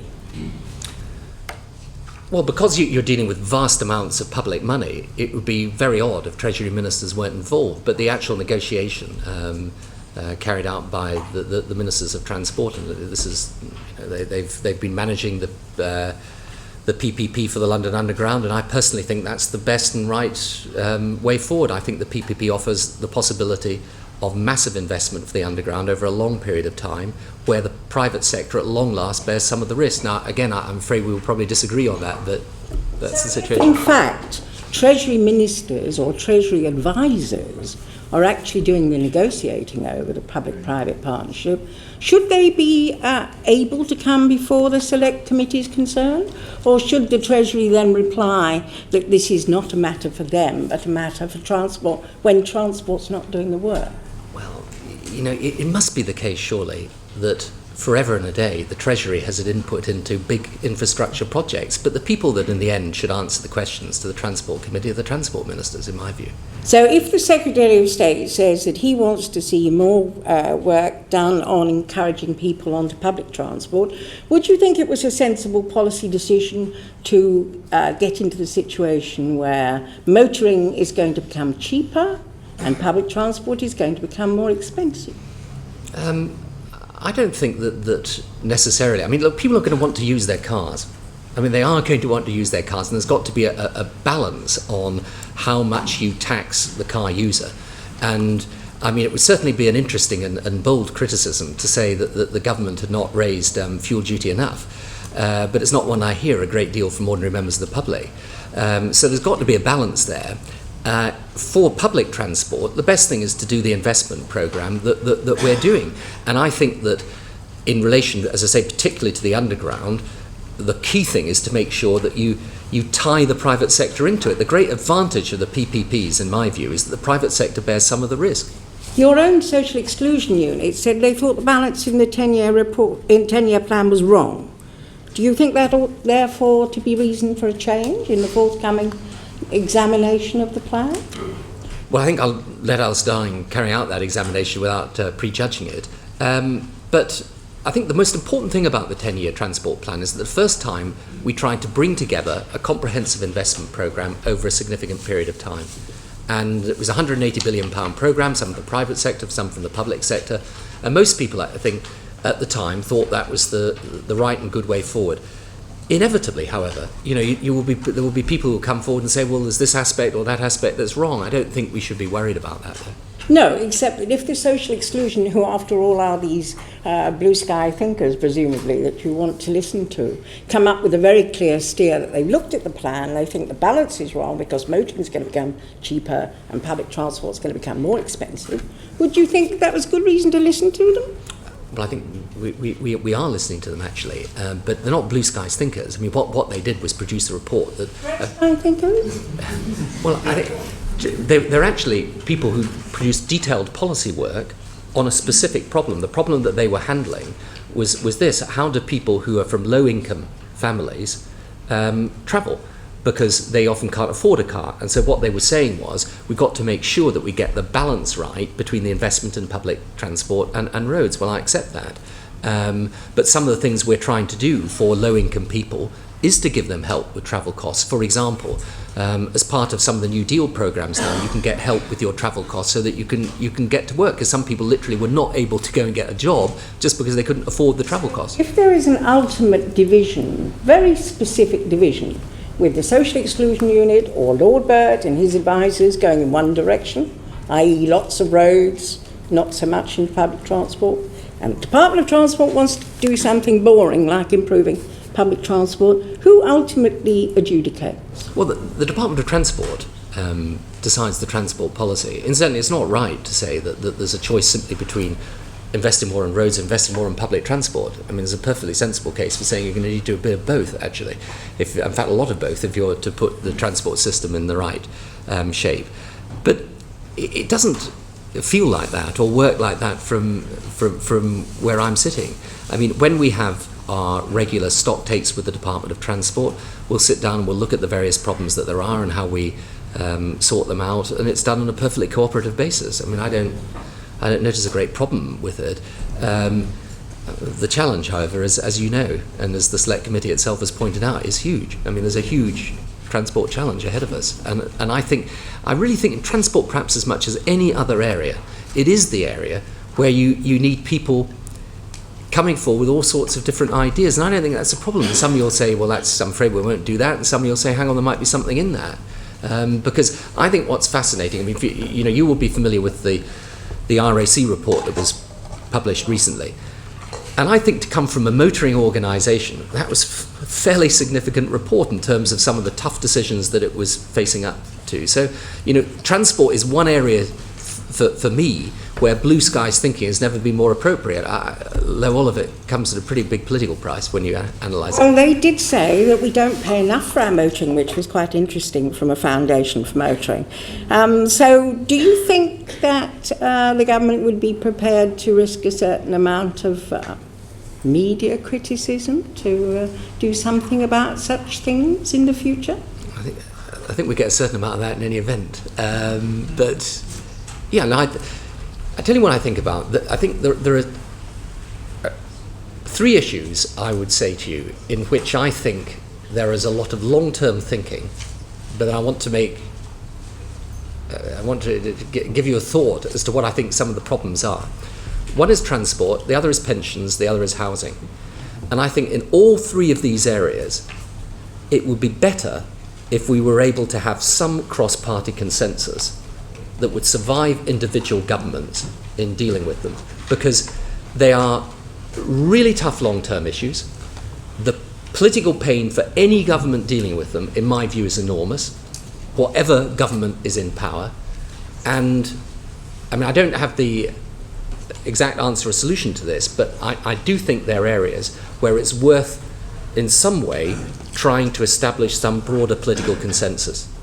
Quite secure that the government, yes, quite secure the government is clear about where it wants to go, and there is no division between your special advisors and the people with responsibility. Yeah, I am absolutely sure about that, and these things are discussed, regularly, as I say, at our stock takes, and there are problems that I occasionally read about that I don't recognise as problems from the inside.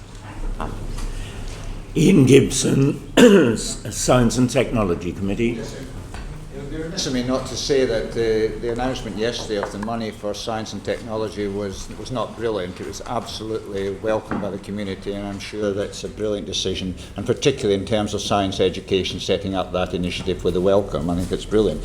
But I wanted to feature on higher education, and I wanted to lay off tuition fees and top-up fees, but look deeper at the problems of getting the younger people into higher education. I think you have an intention of 50% under 30s by the year 2010. Well, my question would be, why just 50%, I guess? And, why, are universities still seen by many people on the working class estates as a them and us situation, that they are no-go areas? How are we going to get our young people to see the value of higher education, the horizons it opens up, the understanding of the world, all these things? What initiatives are being taken by the universities and by the government to progress, social class 3, 4 and 5 into higher education? Well, this is undoubtedly the big problem for higher education, because if you look at the overall levels, numbers, they're rising. If you look at it by social class, for the poorest group of people, it's not risen much over the past decade or so.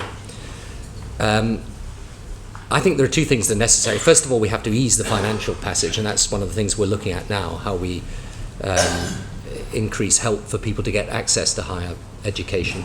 The second thing is to try and raise the general standard of schooling, because one of the things that people often forget is that, if you go to a really good school and you get a good education, you're far more likely to stay on the sixth form, and then you're more likely to think about university because you're achieving.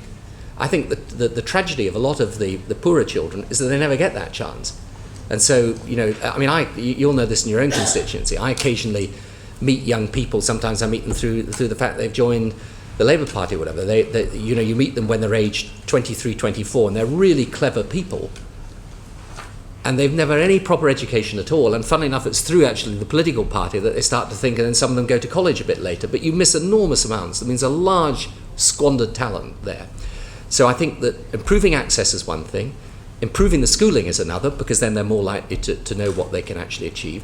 And I think the third thing is to send out, and we do this, but I think we could do a lot more of it, send out people from the universities into these schools and say to them, this is what can happen. I remember a short time ago, I was in a London school in a difficult area and heard a short speech given by a young black girl who got to Oxford University and came back to her school and was saying to them, I did it, you can do it. And we need a bit of that as well, so that they actually believe that this is not something that's for people of a certain income bracket or class and not for them.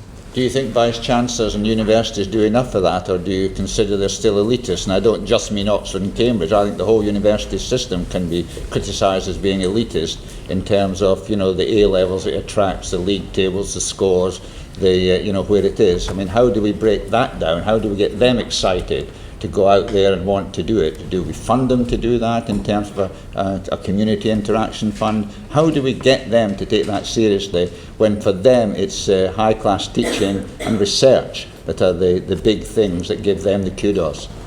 I think we do it by a mixture of helping them with some funding, but also pushing them some more too. And that's some of the things we're looking at with the universities as well. And of course, they miss out on the talent if the children aren't there. But the more I look at the education system, the more I think it starts with what happens in the nursery and schooling. I mean, we already know. I mean, the evidence is now clear from here in the United States of America, from the rest of Europe. Nursery education is important in delivering people into their primary schools with a greater capacity to learn. If they leave their primary school and they don't have the requisite results, you spend 2-3 years in your secondary school catching up, and that's very hard too. So we wanted to improve the primary schools, and then we've introduced this now, the new literacy and numeracy for the 14-year-olds to make sure that they catch up there.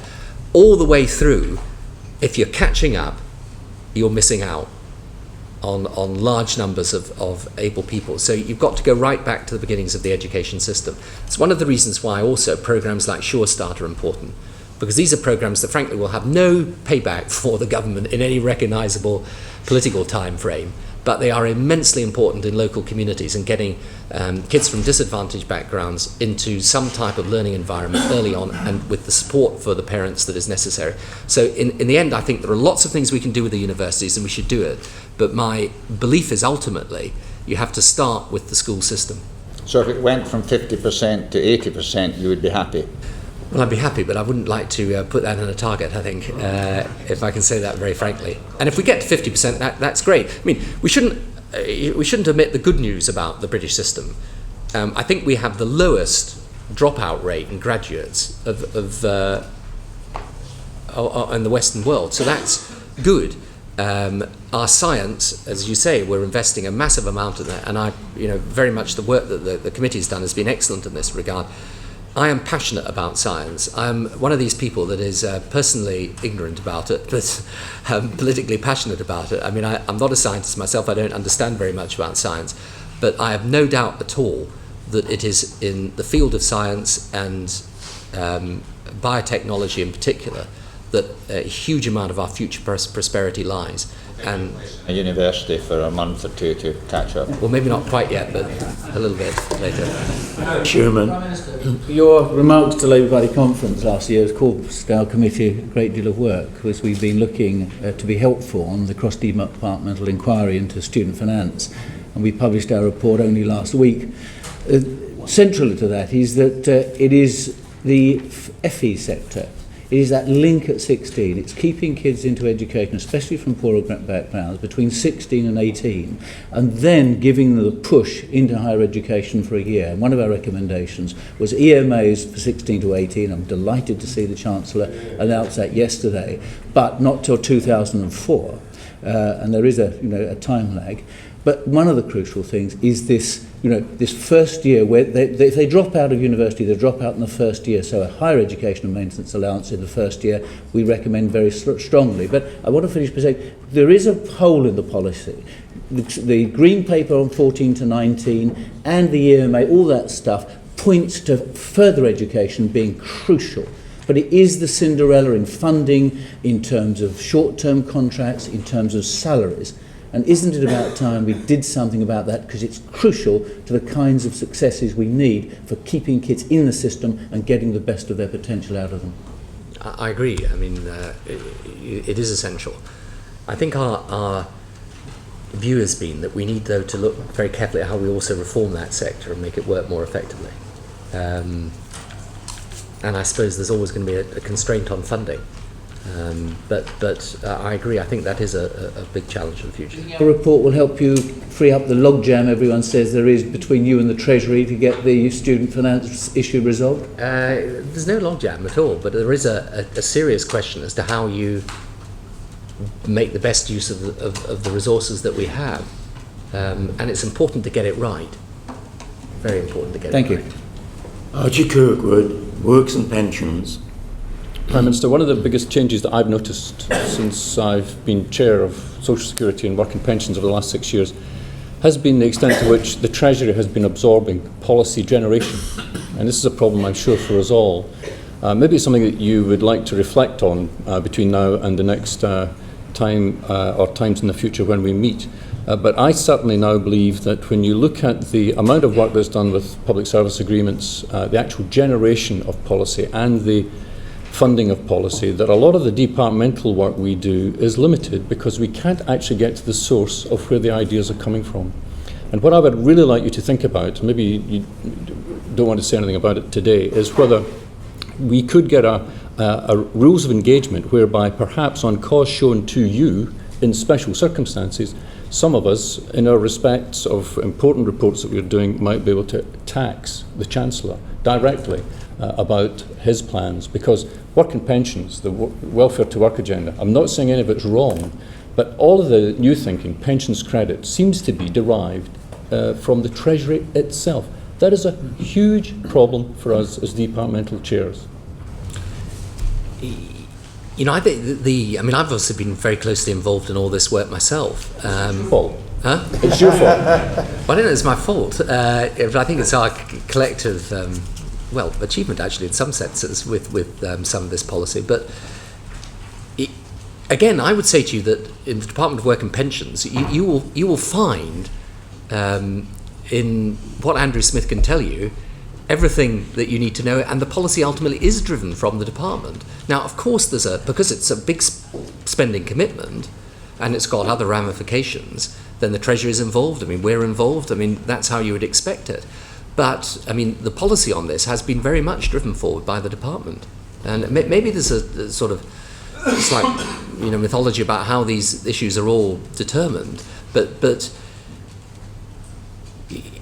sometimes when I read things, it's almost as if, either ourselves or the Treasury came along to a department and said, right, that's it, we've decided the policy, you go away and do it. It's just not like that at all, not even remotely like that. There is a discussion between us all, but the actual policy detail is worked out by them. Okay, but I would still like you to reflect on that, because I think it is actually, maybe it's some misapprehension in our minds, and that's fine if that's true, but it's actually, I think, limiting some of our effectiveness as committees. Can I just turn very briefly to, and this is a headline policy for your own government, tackling child poverty. Can I ask you, is it still the target? You set it out in 1999 in your Toynbee Hall speech to abolish child poverty by 2020. Yes, it is.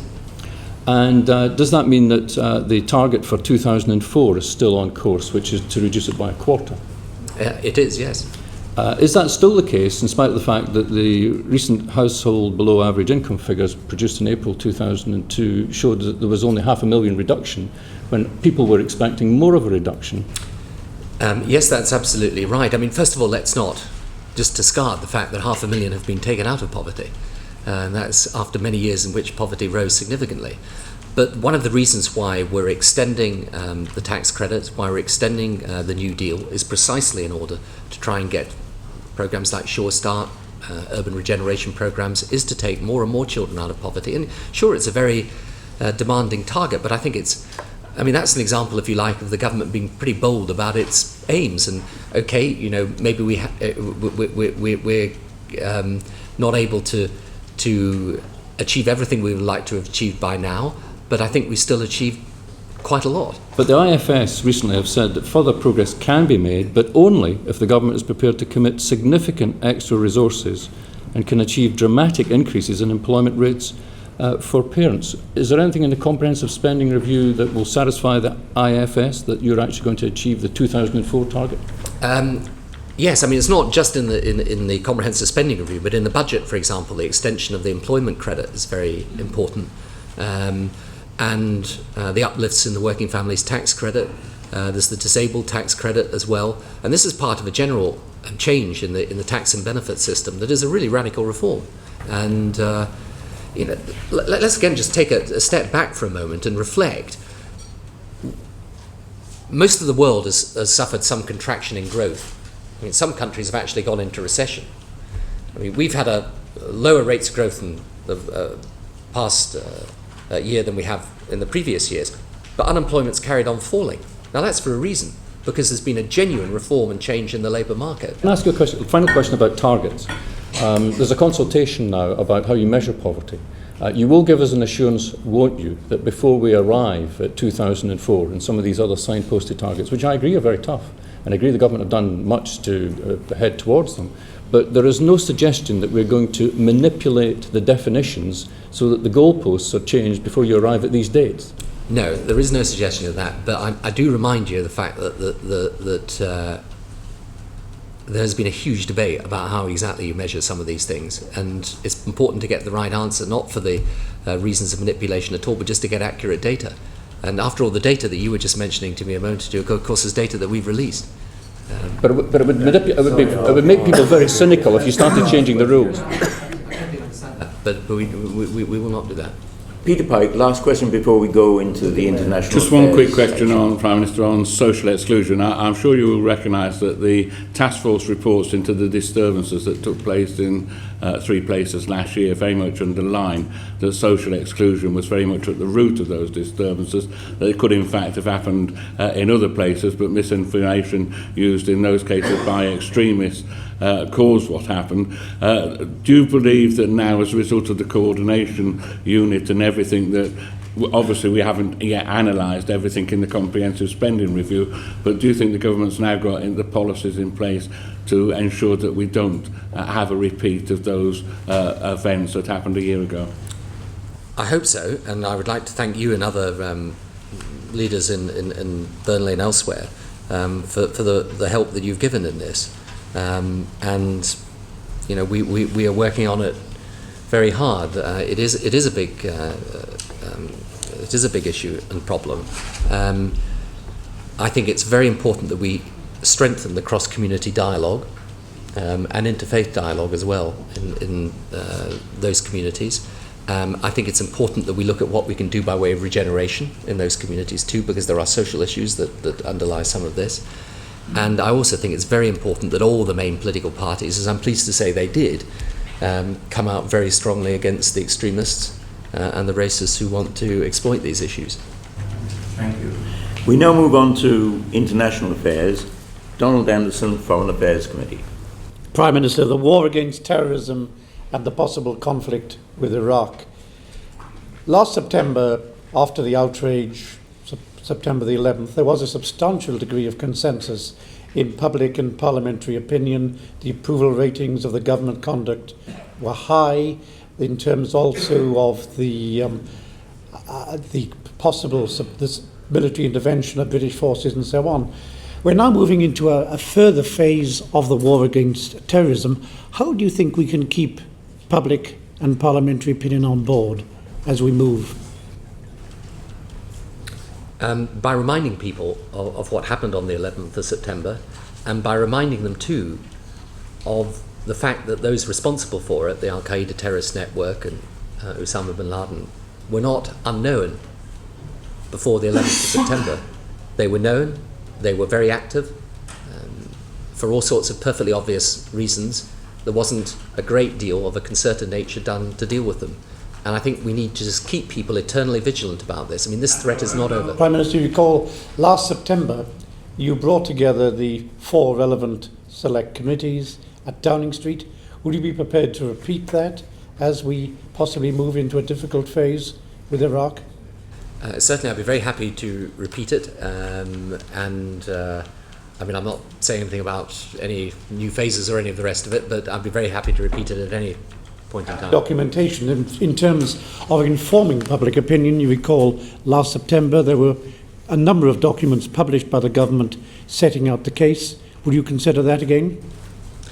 Yes, do you mean fresh documents on new aspects of this? On the weapons of mass destruction, of the nature of the threat, and so on. Absolutely. And the only reason we haven't published some of this documentation before is that I think it's, you've got to choose your time for doing this. Otherwise, you send something rocketing up the agenda when it's not necessarily there.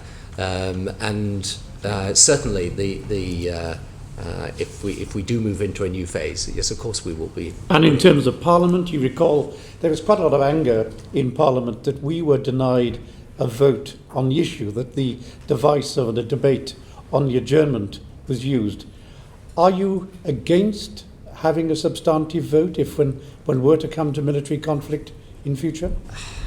I think we've got to decide that at the time, really. I mean,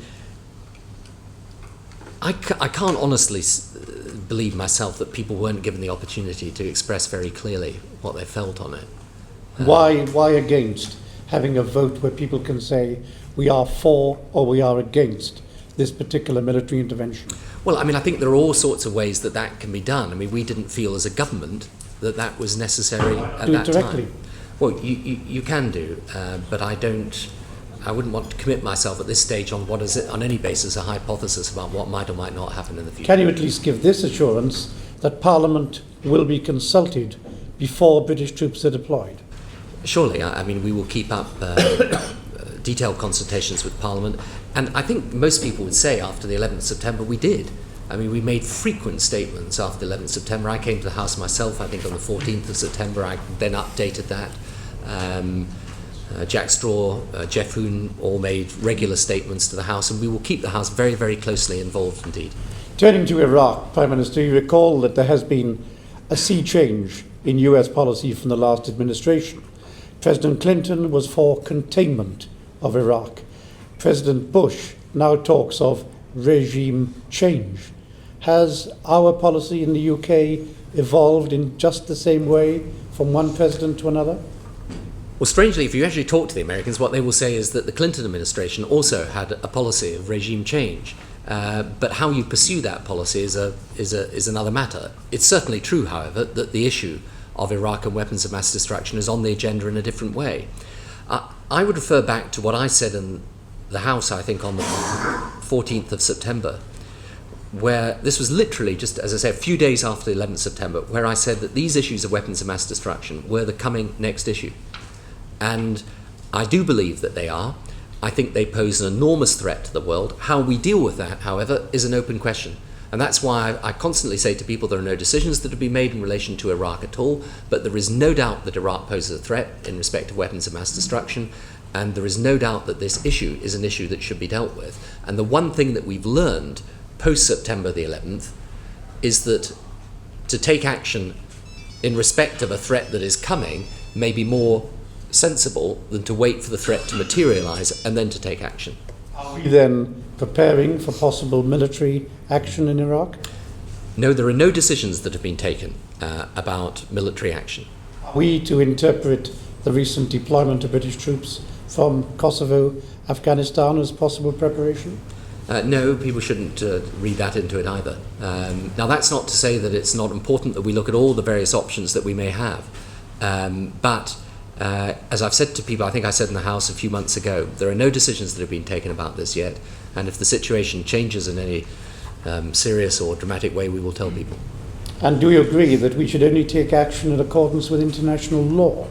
Yes, I certainly agree that we should act, as I hope this country always does, in accordance with international law. Two sets of UN Security Council resolutions, those after September the 11th, those after the Gulf War. So far as September the 11th is concerned, is there any evidence linking Saddam Hussein with Al-Qaeda? There, as far as I'm aware, is not evidence linking Saddam Hussein to the actual attack on the 11th of September. Al-Qaeda? There are various rough linkages there, but it's not, the issue is weapons of mass destruction. It's not what happened on the 11th of September or the Al-Qaeda terrorist network. What has changed then in respect of weapons of mass destruction and the Gulf War Security Council resolutions since the change of US president? Well, I think there are things that have changed there, you see. I think that, first of all, it is clear that Saddam Hussein is still trying to develop weapons of mass destruction. Secondly, there is the whole issue of weapons inspectors, where he is still refusing to abide by the UN resolutions. He's in breach of every single one of them.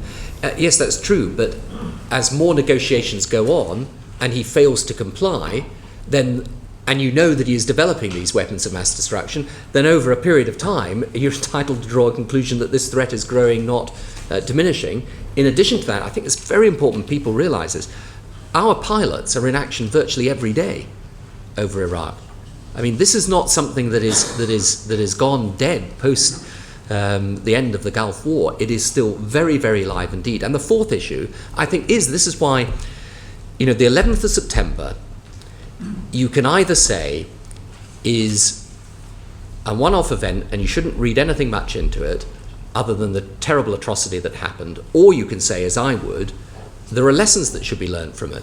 We knew about Al-Qaeda for a long period of time. They were committing terrorist acts, they were planning, they were organising. Everybody knew. I mean, we all knew that Afghanistan was a failed state living on drugs and terror.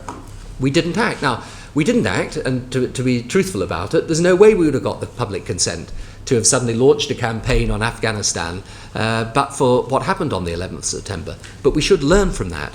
And what we should learn from that is that if there is a gathering threat or danger, let us deal with it before it materialises rather than afterwards. Now, I say again, because it is important this, because in the general flow of stuff that comes out of Washington or here, people can get the idea that all the decisions have been taken and so on. They haven't been. But there is a threat.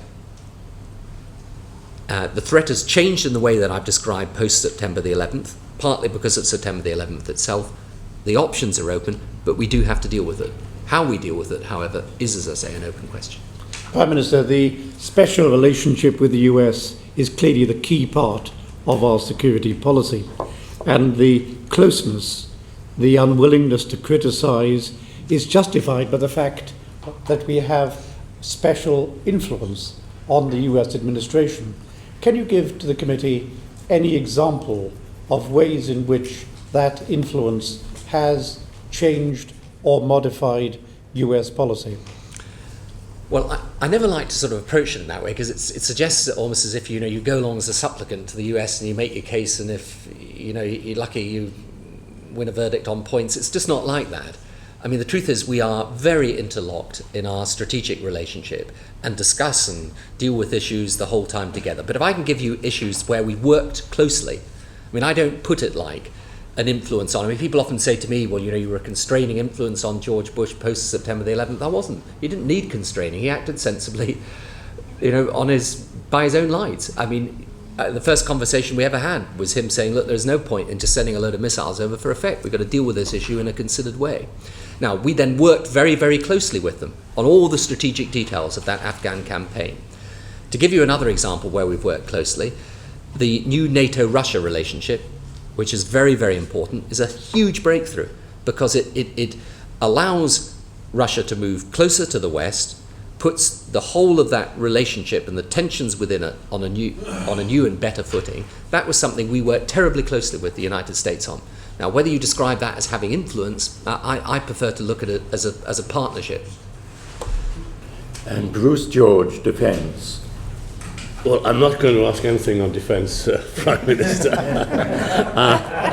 But it's about the subject of the Defence Committee's next report, which is on Homeland Security. We call it Defence and Security in the UK, which has identified a number of government departments locked into silos, the phrase that you've used. The first question I want to ask is the assessment of the threat from terrorism ranges on the one hand from the apocalyptic and that we should do everything and spend enormous amounts, to on the other hand maybe a growing perception that, well, we should be fairly laid back about this. It's either not going to be a great threat, or if it is, there's not very much we can do about it. Could you please tell us whether you think that the government's positioning on that spectrum is right, and if it is, what structural changes have we made to meet this change threat, and whether the resources that are being allocated to central government, local government, health services, etc.,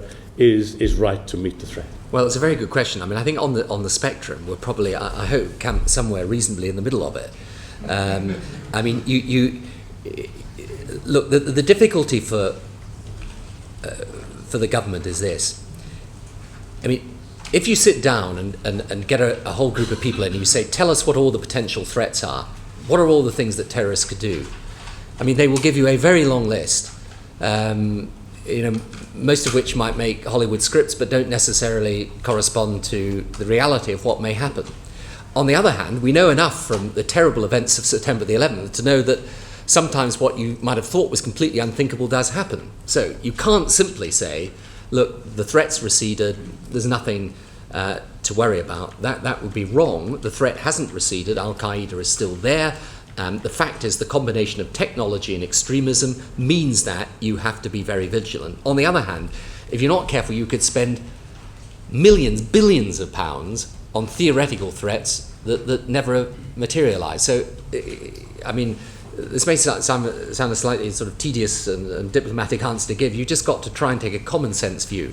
And we're trying to take what steps we can to guard against certain eventualities that, if you like, as a result of September the 11th, you can't simply dismiss out of hand or say, well, that's pretty fantastical as a notion.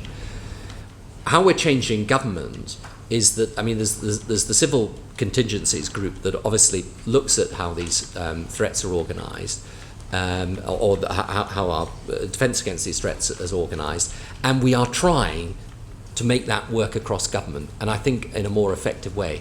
But I'm a word of real caution here. I mean, my experience is that you cannot be very sure where this threat comes from. And, you know, part of the difficulty is you will get intelligence that flows in the whole time. I mean, I never really understood this before I came into government, but you just get a vast amount of intelligence the whole time. And picking out the bits that you should really be alarmed about, as opposed to the bits that you have to just put in the tray marked, you know, too absurd to think about, is very, very hard. So we're doing what we can. We're not being alarmist about it, but we are taking protective measures, and we've got the civil contingencies group and secretariat that makes it work across government.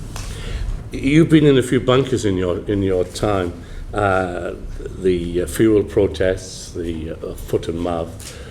The question I want to ask you, what experience have you gained from operating in that crisis management environment that has led you to make changes in structures? I know you appointed Sir David Ormond as Intelligence and Security Coordinator. What made you believe that such a post, in fact, increasing the role of central government, was actually necessary to deal with the potential crisis, indeed potential catastrophe, that could envelop us if we've got the policy wrong?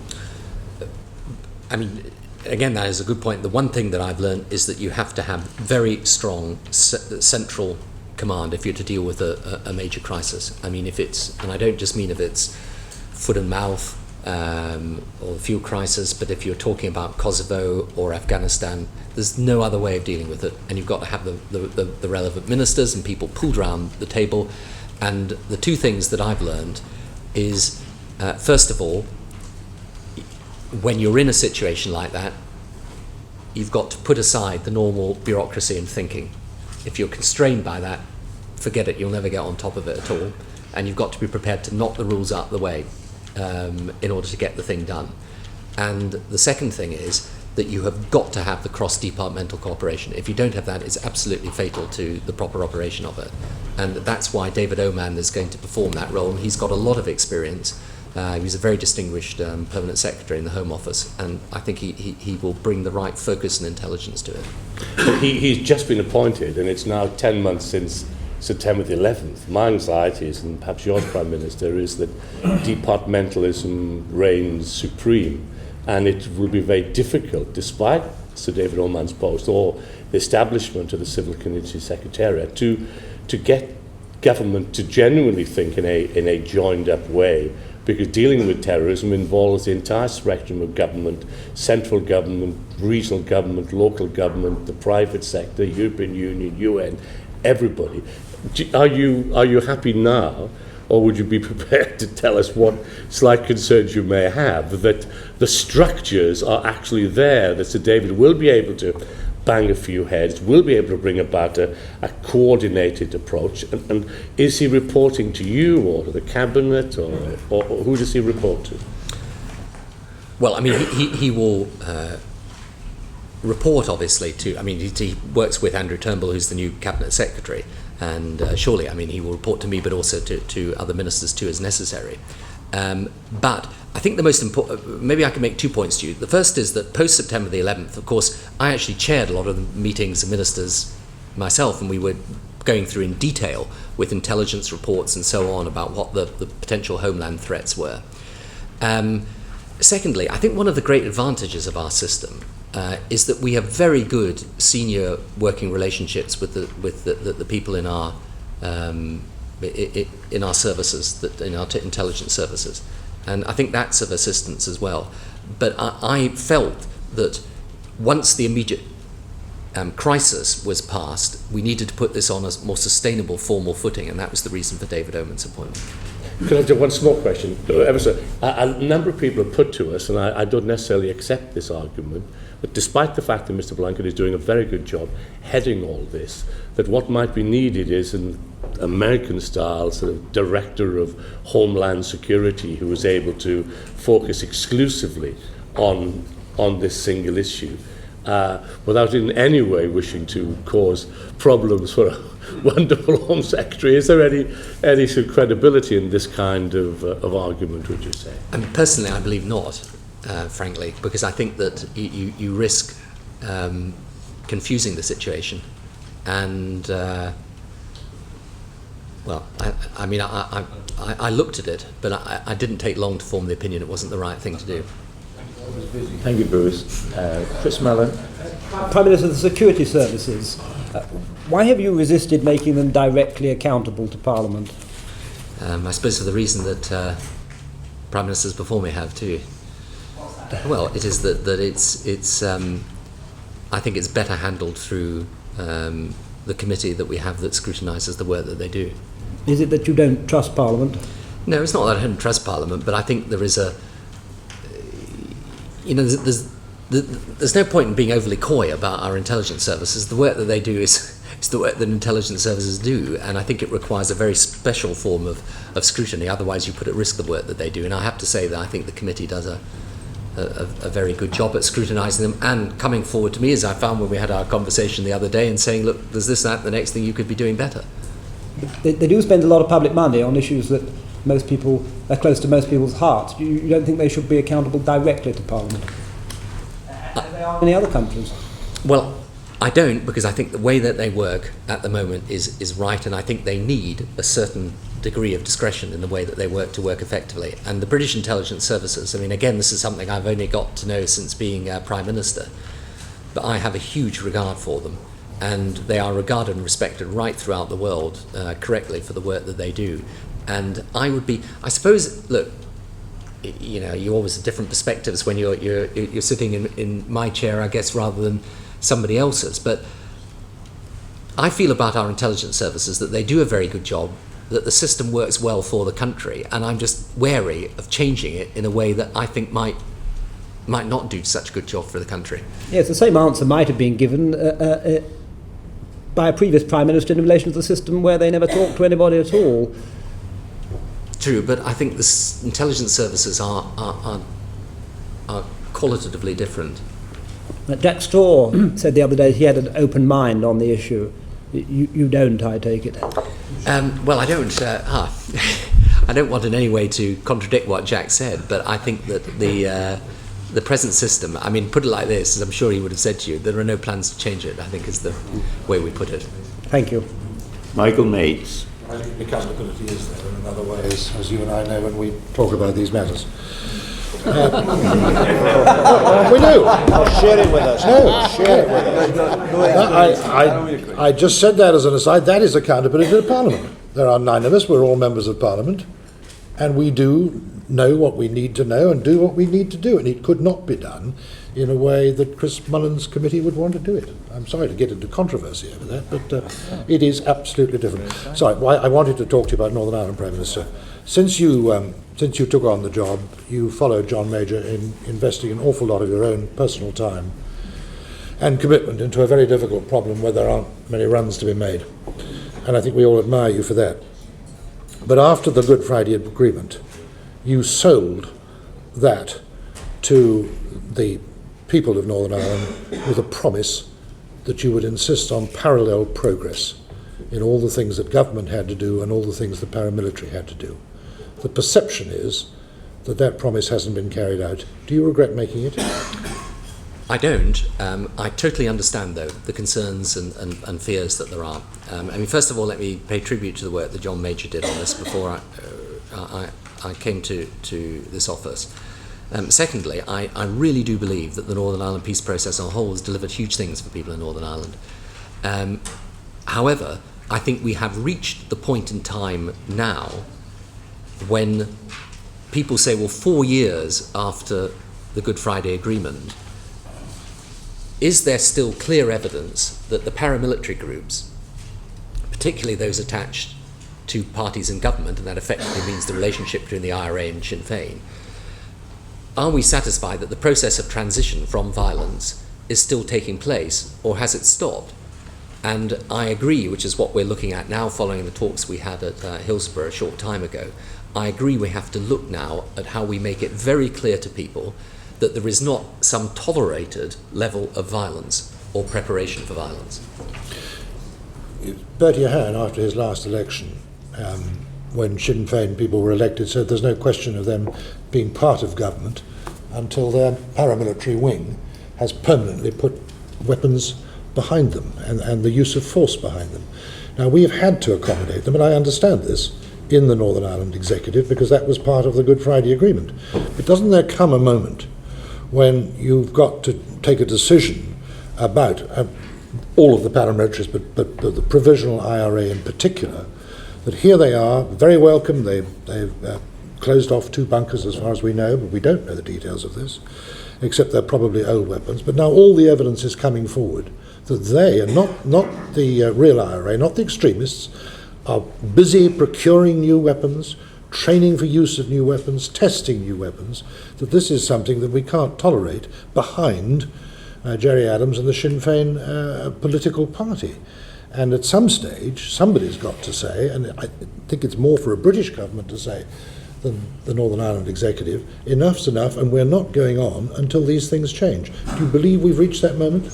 I do entirely accept that we've reached the point where it has to be made clear that these things are not tolerated and not acceptable. And we're looking at how we do that, and I think we've said that we will come back to people before the end of the parliamentary session and say that very clearly. And I think that there is a worry in parts of the unionist community that, in a sense, what we've said as a government is that, look, okay, if you're not setting off bombing campaigns and killing police and security people, well, that's, you can do everything else you want to do. Now, that isn't the case. The only thing I would caution is this: we are in a strange situation here where our belief is that the IRA have never been further away from resumption of violence. That is our belief. On the other hand, they have to understand that ceasefire is not what it's about in the end. What it's about is a permanent move into democratic and not non-democratic politics. And we said back in 1998 that the test of that should become more rigorous, not less, over time. And that's why I think you're right in saying this is a moment when we have to reflect on this and plan out the next steps forward. I mean, I hope we can do that and do that in a way that is satisfactory, because I think it would be a tragic loss if we forfeited all the progress that's been made in Northern Ireland. And it is, I sometimes say this to people when they say, well, what have we got out of this process? And I say, well, if you look, for example, at unemployment in Northern Ireland, which was by a long way the highest anywhere in the UK, it's not. I mean, there's money, investment, jobs come in there. 2/3 of Northern Ireland has no troop movements. Let us hope this situation is maintained, but for large numbers of people in Northern Ireland, the process has brought huge benefits. The trouble is, for some, I mean, if you're in the Short Strand or in one of these interface areas, then you're asking, what's the peace process done for you? That's understandable. All I would say is we had all that and more before. Now, what we've got to do is make sure that the last bits of this are squeezed out of the system. And the more I look at these peace processes, whether they're here or anywhere else, is that I think the one thing perhaps that was difficult, though understandable at the time, was I think we tended to give the impression that the Good Friday Agreement was an event after which suddenly everything changes. And it was never going to be like that, really. And maybe we should have tried to give a clearer understanding that it was a process, not an event. And the truth of the matter is, whether in the Middle East or Northern Ireland or any of these areas, it's going to take a significant period of time before you squeeze every bit of old sectarian violence out of the system. But as you know better, just one more, yeah. As you know better than most, it's all about perception. And the perception is that the government is continuing to make concessions, whereas nothing is coming back from the other side, which brings us back to the word parallel. Do I take it from what you said that in this stock taking, you are considering not making any more concessions till you get moves from the paramilitaries? Well, it's not so much a question of that, but I mean, in any event, frankly, irrespective of whatever else happens, we have to make it clear that there cannot be procurement of weapons, targeting of people, because that is inconsistent with the very basis upon which this deal is done. So we do say that. I often get, I mean, maybe I should just say this, I often get from people in the unionist community, well, what has the agreement delivered for us? And my answer to that is very simple. Well, first of all, it's delivered the union on the basis of the principle of consent. Secondly, it's got Sinn Féin in a partitionist assembly and a power-sharing executive. And thirdly, we have a situation where our relations with the Irish Republic are absolutely transformed on the basis of them changing their constitution. So I totally understand why people see, that when there's debates on policing or the emblems and flags and all these types of things, that they feel their identity is somehow under threat. But really, if you look at the big picture of what this agreement has achieved, I mean, if you went back 10 years and said you'd have Sinn Féin in a partitionist assembly and a power-sharing executive accepting the principle of consent, people would have told you were, for the funny farm. So we've achieved a lot on it, although you're right, there is some tough decisions now. Thank you. David Curry. Prime Minister, when negotiators came back from Doha about 8 months ago, and there was a new world trade round in prospect, we all thought we'd shaken the fiasco of Seattle off our feet and left that behind us. Hopes were high. Those hopes are now very thin, and the principal reason those hopes are very thin is the United States Farm Bill, which is a massive injection of production-related subsidies into that sector, going in precisely the opposite direction as the rest of the world seems to want to go, and every protectionist on the planet has now got wings because of it. Do you agree that that has been, A, a serious miscalculation, and B, massively irresponsible on behalf of the American administration? Well, let me try and choose my words carefully. I mean, I think it would be very unfortunate if it pushed the Doha process back. Now, countries will take protectionist measures from time to time, and you know there's been a big battle between us and the United States over the steel issue. What mustn't happen is that it changes the basic negotiating positions in the Doha process. And, of course, the Americans would also point to the common agricultural policy and say the Europeans have got some thinking to do there, and I guess I would agree with both criticisms and say that I hope we can recommit ourselves to substantial change by Doha and make sure that by the first, I think it's the 1st of January 2005 is the date that's been set for the conclusion of this round, and I hope that it is. But the date for the conclusion of the agricultural part of the negotiations, which is crucial to the developing world in particular, is actually March next year.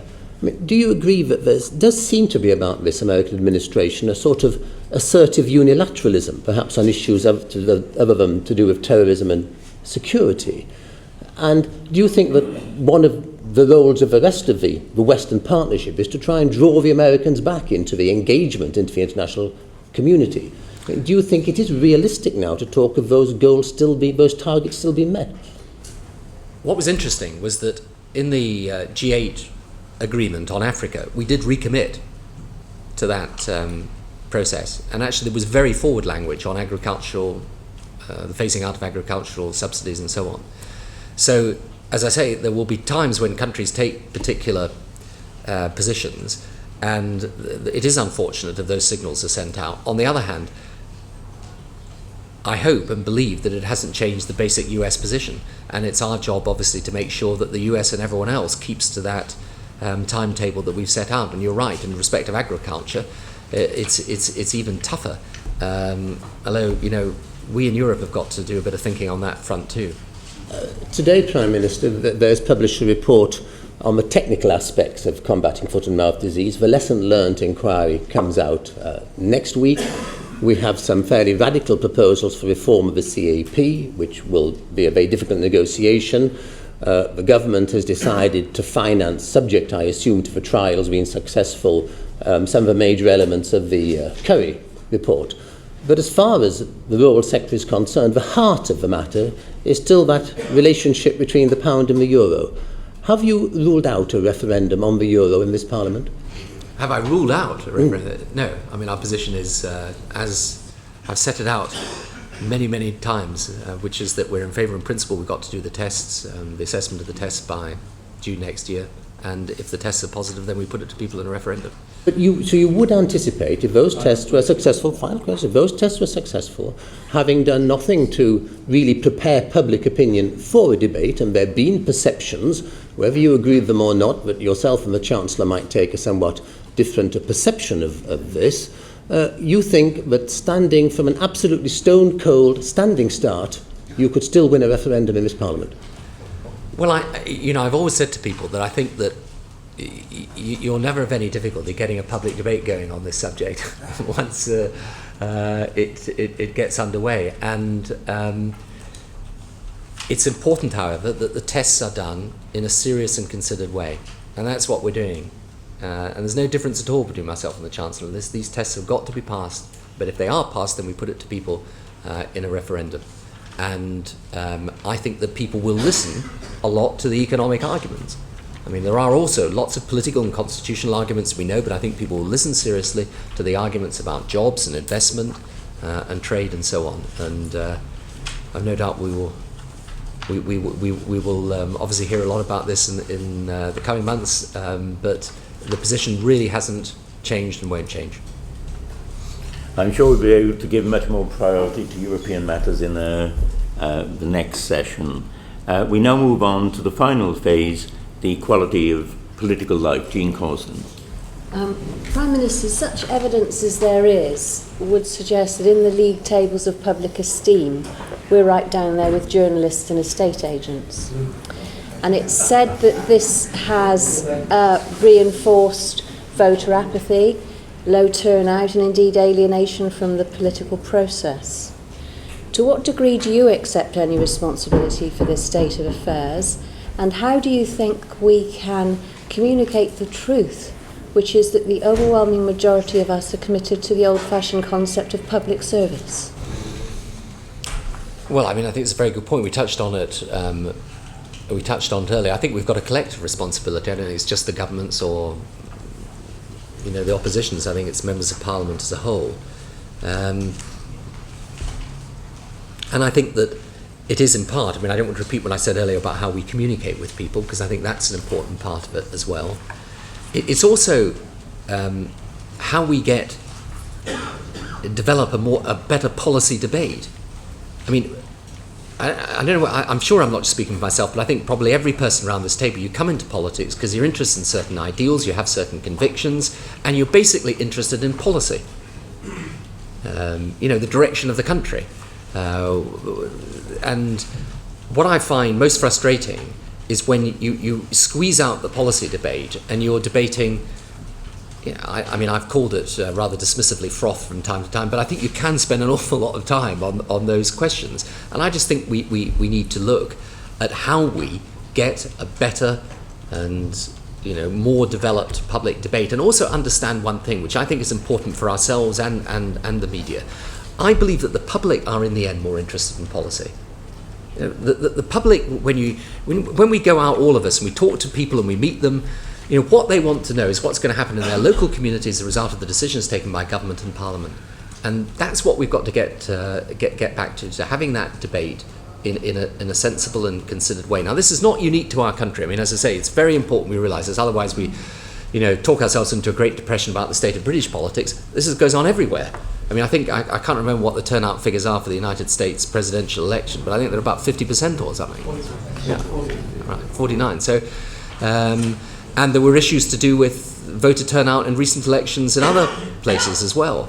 And I think with that's what's got to happen. And I do believe that it's important also that we collectively get across the notion that politics is a good and noble part of public service, which it is. I believe that, whether politicians are Conservative, Labour, Liberal, Democrat, whatever they are, I think most of them come in with a genuine desire and belief in public service. So are you suggesting that some of the public cynicism derives also from the way politics is reported, in that it is reported as froth? I think, I've sort of talked about this before. I guess as well that you could, if you go back to sort of Dickensian times, you could probably find a bit of that going on at that time as well. I suppose it's not entirely new, but I think that it is all about how we go out and reach people in different ways for public debate today, and recognising the reality. That's the important thing that I think we've got to recognise. There's no point in us sitting back and thinking you can wind the clock back.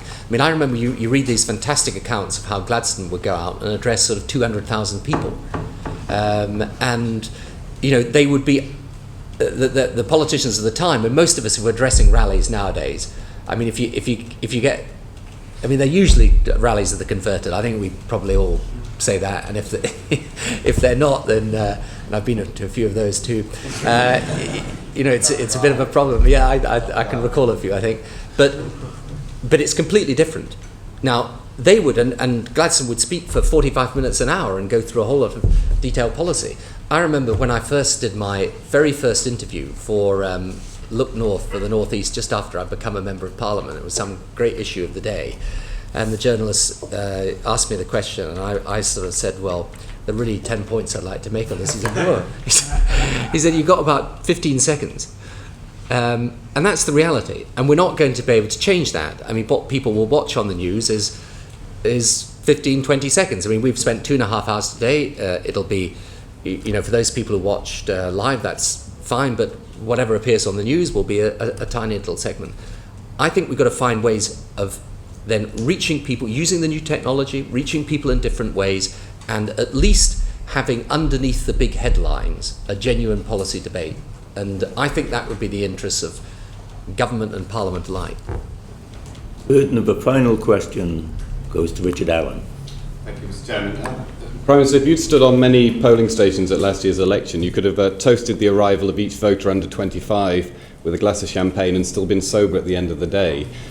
How far do you think the government needs to go in terms of particularly getting young people interested through things like the internet and new technology? And to what extent do you have concerns that it's something that the government, A, can't entirely control, and B, to put it delicately, that senior ministers, including the Prime Minister, may not find the time in their busy schedules to master personally? I think that, well, again, I suppose that there will always be a sense in which young people can be less committed to politics than people older. I mean, we all came to politics at different stages, but I was probably about 20 before I first got into politics. And I don't know whether sometimes when you meet people of the age 12, 14, and they're fascinated by politics, you're not sure whether to be pleased or worried. And so there will always be an element of that, I think. But I think that there is a way of reaching out into schools, into universities, into the new technology that is important and can make a difference. And I would like to see us, all of us as political parties, be far more active there. And also, and this comes back to the point that Jean was talking about, raising the general esteem of politics, because in the end it is important that people want to go into politics. It's important that young people, I mean, when they are not very young, but slightly older, and they're interested and fascinated, that they want to go in it. And I sometimes worry when you meet some of the really bright young people in politics, in their late 20s, and they say to you, well, I'm not sure I could really want to go into politics today, when you're sure that 30 or 40 years ago those people would have been desperate to get in there. And that's again a job that we've all got to do, because the one thing that is for sure is that for many placid times governing a country, it may not make a great deal of, well, it always makes a difference, but if you have a moment of crisis, then it is important that you have the quality of people who are committed to public service and committed to the country in politics. And that's why I think this is something we should all look at as political parties. And maybe, again, we should be looking at this across the political parties together, rather than thinking that we're just in a position of competition with one another for a limited number of highly politically conscious people. Well, thank you very much. May I first of all apologise to those who didn't get in, but obviously will be borne in mind next time. And may I make the point to the press and to colleagues that, as we now cleared many of the questions relating to the role of the Prime Minister, next time it will be possible to go in much more depth on individual issues. I think it's been a very wide-ranging, a very good-natured exchange, and it shows that you can disagree without acrimony. And I thank you, Prime Minister. It's been an impressive performance. It's been a real marathon for you, and I'm sure the committee have enjoyed it very much, and look forward to the next session.